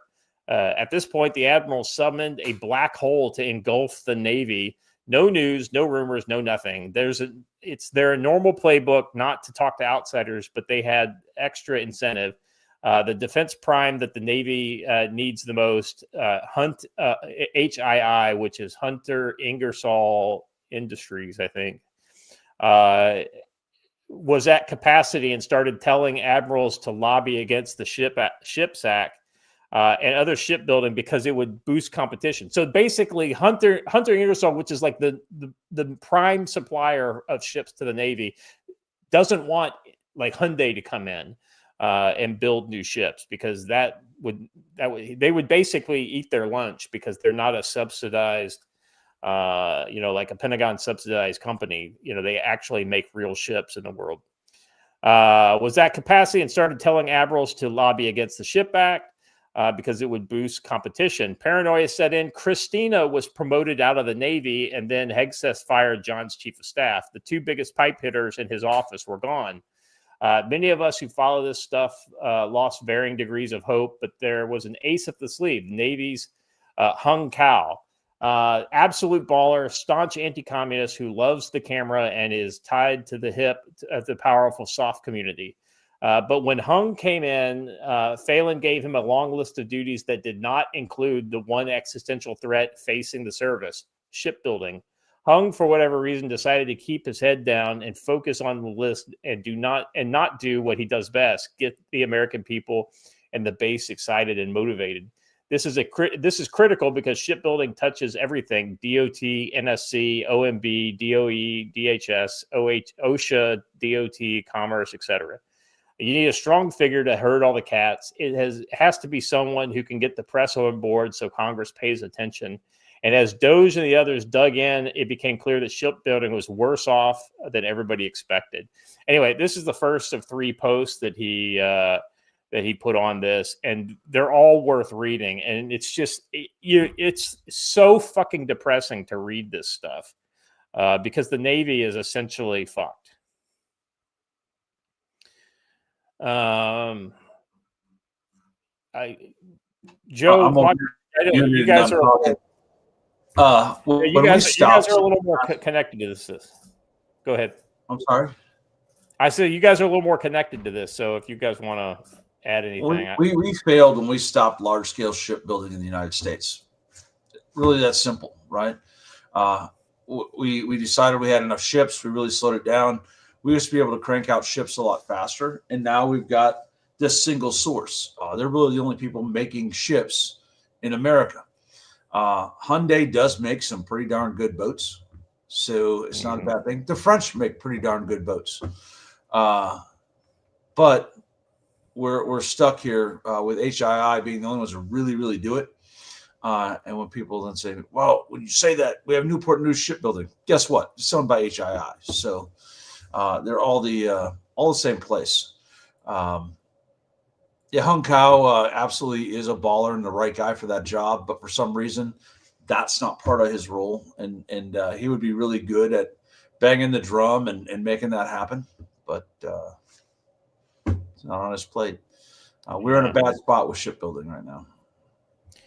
The last couple of new designs we had, it was just like the F-35. They want to make one ship that does everything, but that's not how ships work. You have different ships for different things. That's why in the amphibious field, which is kind of what I know, because that's what I spent all of my time on, you have a command ship, you have a helicopter dock, and then you have 2 troop-carrying ships.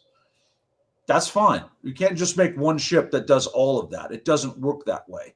Plus, that also puts all your eggs in one basket, and the enemy only has to spend 1 missile to destroy your landing force rather than sending 4 or 5. So, well, the interesting thing here is I think this is less about the military-industrial conflict. This is Jay Clark in response to his comment here.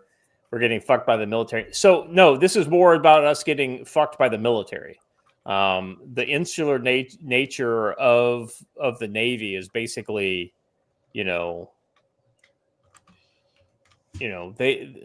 they're not interested in new crusades that are going to build new things. Like, so for instance, in his 3rd post here, he says, if John can't fix it, then fine, let Hung have a crack at it. The key is to get the public excited. All else will fall into place after the GOAT already told them how to do exactly that. And he's talking about Donald Trump, because in the second thing, he talks about the battleships thing. He says, build battleships. But of course, admirals hate battleships.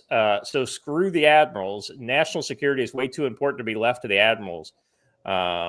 Yeah, and I think that's exactly right. It's these institutionalized leaders who basically spend their entire lives in one organization, and it becomes all about protecting turf and protecting, like a singular focus on what they think is right. So, as crazy as that seems, this is not actually a bad idea.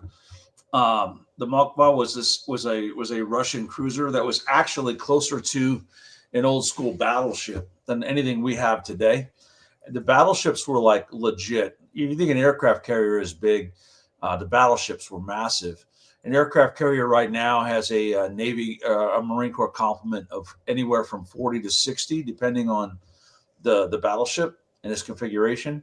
But battleships had a 200-man Marine contingent. I mean, they're big ships that were meant to do big things. Famously, when things weren't going so well at D-Day, the commander of the Naval Task Force said, "I've got 200 Marines on a battleship I could put ashore to get you off the beachhead." And Eisenhower said, "God, no, if the Marines have to save this, they will be insufferable forever." And so the Marines were barred from landing. Well, this one guy in the comments says, you clearly know your stuff. He finds it fascinating, but he says, why would battleships be a good idea now? I thought they were rendered obsolete, but because of modern weapons. And so John says, logistics wins wars. Destroyers are proving to be the only thing that can protect cargo ships in the Red Sea against missiles and drones. Problem is they only carry 96 anti-air missiles and don't have space for new systems. The battleships are basically going to be large destroyers with more space, more armor, and deck guns. Which, you know, Joe, if you were to create a battleship that essentially had, let's say, one battery of 16-inch guns, right? You know, like a modernized version. So like one turret of 16-inch guns and then all missiles. Yeah. I mean, and the problem is people tend to think of battleships in terms of conventional Navy. Battleships are meant to be part of an amphibious task force, right? They're meant to be a floating artillery platform for the Marines coming ashore. That's what Anglico means, air naval gunfire. They're really part of an amphibious task force, not part of a commercial radar protection or anything like that. They're meant to be pounding shore installations when needed. And we still need that. And you know, and it's, you know, some have talked about the concept of like an arsenal ship, which would be like almost like a cargo ship with huge numbers of missiles that or something along those lines, with just more armor and things like that. Don't say arsenal ship too loudly because Ambry has 2 or 3 of them, and I'm not allowed to go into much detail about them. Well, I didn't know that until you just mentioned it, Joker. All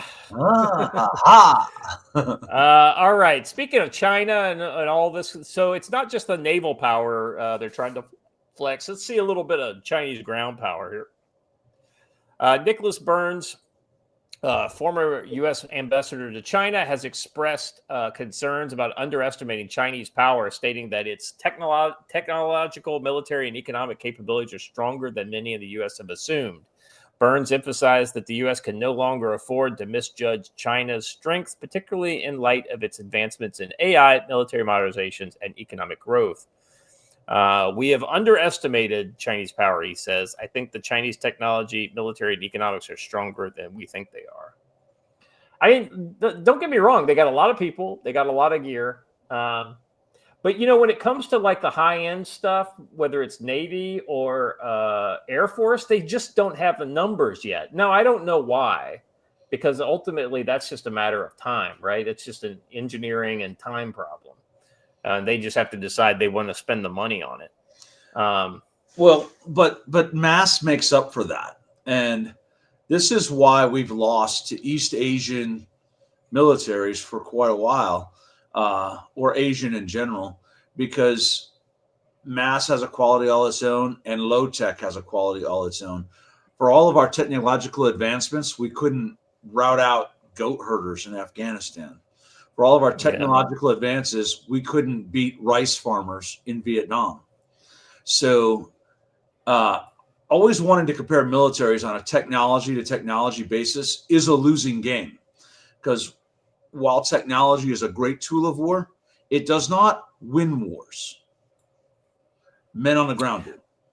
Yeah, I mean, especially if China starts to leverage some of the kind of low tech, no tech solutions that we've seen both Russia and Ukraine use during their war.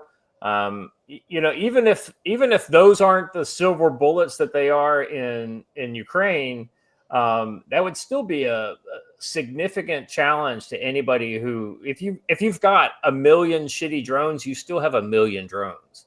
I'd like to point out that those troops up there on the high ground there were doing bayonet drills. That's worth noting. Yeah. Something apparently the U.S. Army stopped doing for some stupid fucking reason. Around the last 10 meters, right? So this last one I thought was interesting. This is one of these Wu Mao 50 Cent Army guys PLA military updates. Japan to be the next Ukraine. Don't joke around, Japan. Even if those missiles work? Question mark. How many PLA troops would you kill? Japan only has Okinawa as their nearest base with limited fighters, mostly transport. China, ballistic missiles, 14 heavy infantry brigades, you name it. And so we've got the images that look like they come from some sort of like a think tank or Chinese military analysis. With this last one, I translated the last one. Let me pull it up here. There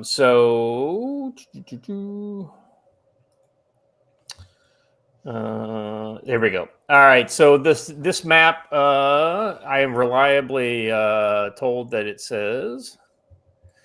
All right. People's Liberation Army conceptual map of attack on Japan. That's from the Center for Naval Studies within China. Orange arrow is medium range ballistic missile flight path example. Red dashed arrow is long range cruise missiles. Purple diamond, mobile ground-based launchers. Blue circle, military-based bombers, bomber bases. Gray circle, attack nuclear submarines. Let's see. In the text, it says the points around Japan indicate the nuclear power plants. The circles around nuclear power plants represents 50 kilometers. So the idea there is they're absolutely targeting the nuclear power plants in Japan.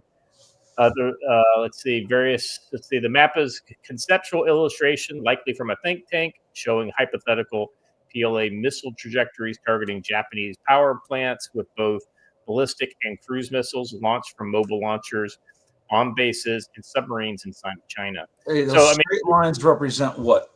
Ballistic or cruise? Well, let's see. By color, orange arrow is ballistic. So those are MRBMs. Okay. So I was going to say it shows them crossing Russian airspace and Korean airspace. But the one that does question me up the top, there's a cruise missile one that goes all the way across the Kamchatka Peninsula before turning down into Russia. I mean, into Japan. That would imply Russian permission for overflight. Well, the other thing you see here is these Pacific side submarines shooting cruise missiles. Yeah. These are the dash lines. The solid lines are ballistic missiles. The dash lines are cruise missiles. And let's see, the blue circle over here is bomber bases. So anyway, that's what this is. So it'd be clearly there are people out there on American social media absolutely supporting this kind of things. And what does Russia get out of this? The other half of the Sakhalin Islands that they have been in a dispute with Japan about since before World War I. Yeah. All right. Gentlemen, that's all I got for today. Anything else we need to talk about? Gene Rogers sent me something in the middle of this, and it's there. Watch her. See what it says, x.com/Miss Gene Rogers in the private chat. You want to pull that up? These billboards have appeared outside of Fort Bragg. Can we get a look at that? There you go. Did you go airborne just to pull security for ICE?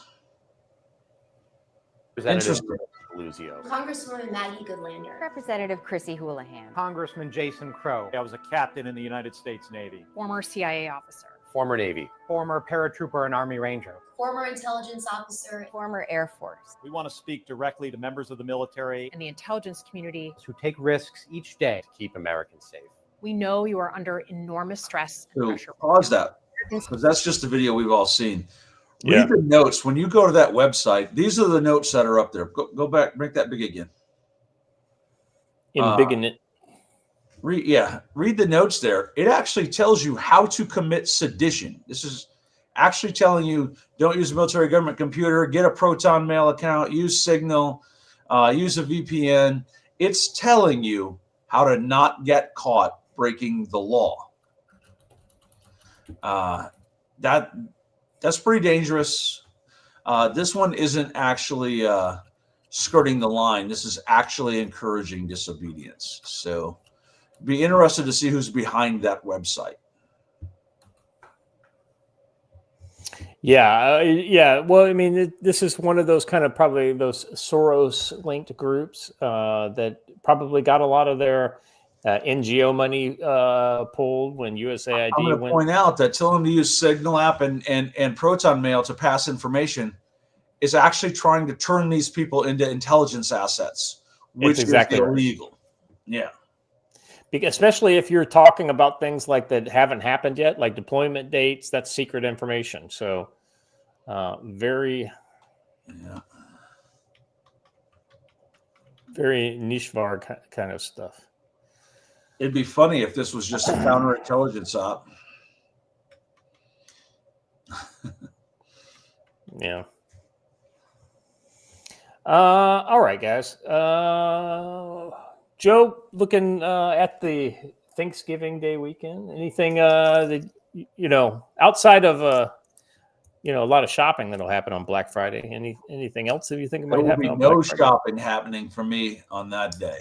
I will be holding down the fort right here, not going anywhere, trying to recover from the turkey-induced coma that's going to happen on Thursday night.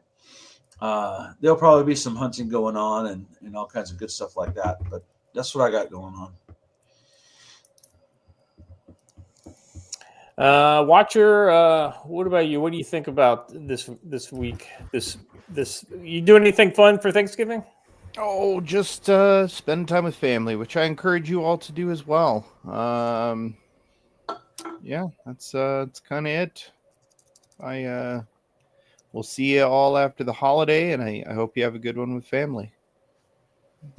One of the things that I think is a good initiative, the Department of the Army, the Secretary of the Army is encouraging leaders to reach out to their soldiers, just kind of check in with them. Like, hey, how you doing? Everything good? How's Thanksgiving going? That type of thing over the holidays, right? And you don't have to do the whole weird, like, hey, how you doing? Because I'll be honest with you, I get borderline offended when people do that to me, because I'm like, am I doing something to make you think there's something wrong here? But a lot of people don't have people who actively reach out to them, right? Because sometimes the guy who's a downer is a fucking downer, right? And so people avoid him. Well, he's the guy a lot of times, he just wants you to call, hey, what's going on? So don't feel free to reach out to your buddies. And I'm not talking about vet buddies. I'm talking about anybody's, and just say, hey, what's going on? I just want to touch base. Haven't talked to you in a while. You don't have to be creepy about it, like you're checking in on them, like you think they got a fucking barrel in their mouth or something like this. But just check in on them. Let them know how you do. This is a good opportunity, a good excuse to reach out to people that you haven't talked to in a while, and just do a check-in with them. If there's something wrong, they'll tell you. If there's not anything wrong, they'll probably have a good conversation, and you'll be like, well, shit, I should fucking call him more often. That kind of goes back to the idea of developing those networks, right? A network is not going to be there if you don't exercise it on a regular basis, right? It's like, oh, I met you a year ago at Joe's class. Well, great. How many times did you reach out to me after Joe's class? Well, 0.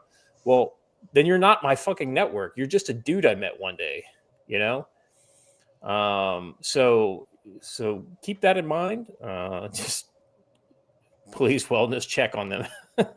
I know he was joking on that, but I'll be honest. That's why I don't share the suicide hotline, the VA suicide hotline number, because that's what happens when you call that number. Is the police show up at your door, which 9 times out of 10 makes the situation 10 times worse. Yeah, especially if you say certain keywords. Yeah, don't share hotlines. Call your people. Check in on them. They'll tell you things they aren't going to tell a random guy at the VA. But on that note, the VA is sending me 200 gun locks to hand out to people who come to classes here. So that's kind of cool. No gun lock on my gun. All right. Yeah, but when I leave and I go across the country to North Carolina, every one of my guns gets locked out. So Yeah, anything that can stop people who shouldn't be messing around in your guns is a good thing. New mosque nearing completion near Dearborn Heights. Crazy. What's nearing completion near Dearborn Heights? What? New mosque. It must be Wednesday. Okay. Yeah, right there. I just shared the link if you want to share it. It's just video of them putting the golden dome. The nicest looking mosque I've seen anywhere in the world is actually in Dearborn. So it's on Fort. There's some money in some of these mosques in America. There's a really nice one in Ohio too, in Toledo, allegedly. Huh? Where's it across from? The Christian church. Church, yeah. And it's made bigger, and Well, they probably bought the Christian church, and then they'll turn it into like some sort of I don't know.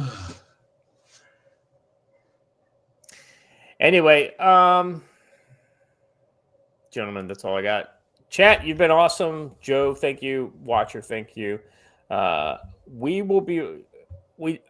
doing a show Friday, right? No, it's up to you. I'm not doing anything, so it'll be Friday night for me. So I'm on. Yeah, I'm good. Okay, I just wanted to make sure. So we will be back this normal time on Friday, same time as we always are, same place we always are. So I hope you will join us. If you haven't done it already, please like the video, subscribe to the channel, hit the bell for notifications. Let your friends know that we're doing some pretty cool stuff over here on the CFC. We will be back, like I said, on Friday. So until then, you guys stay safe.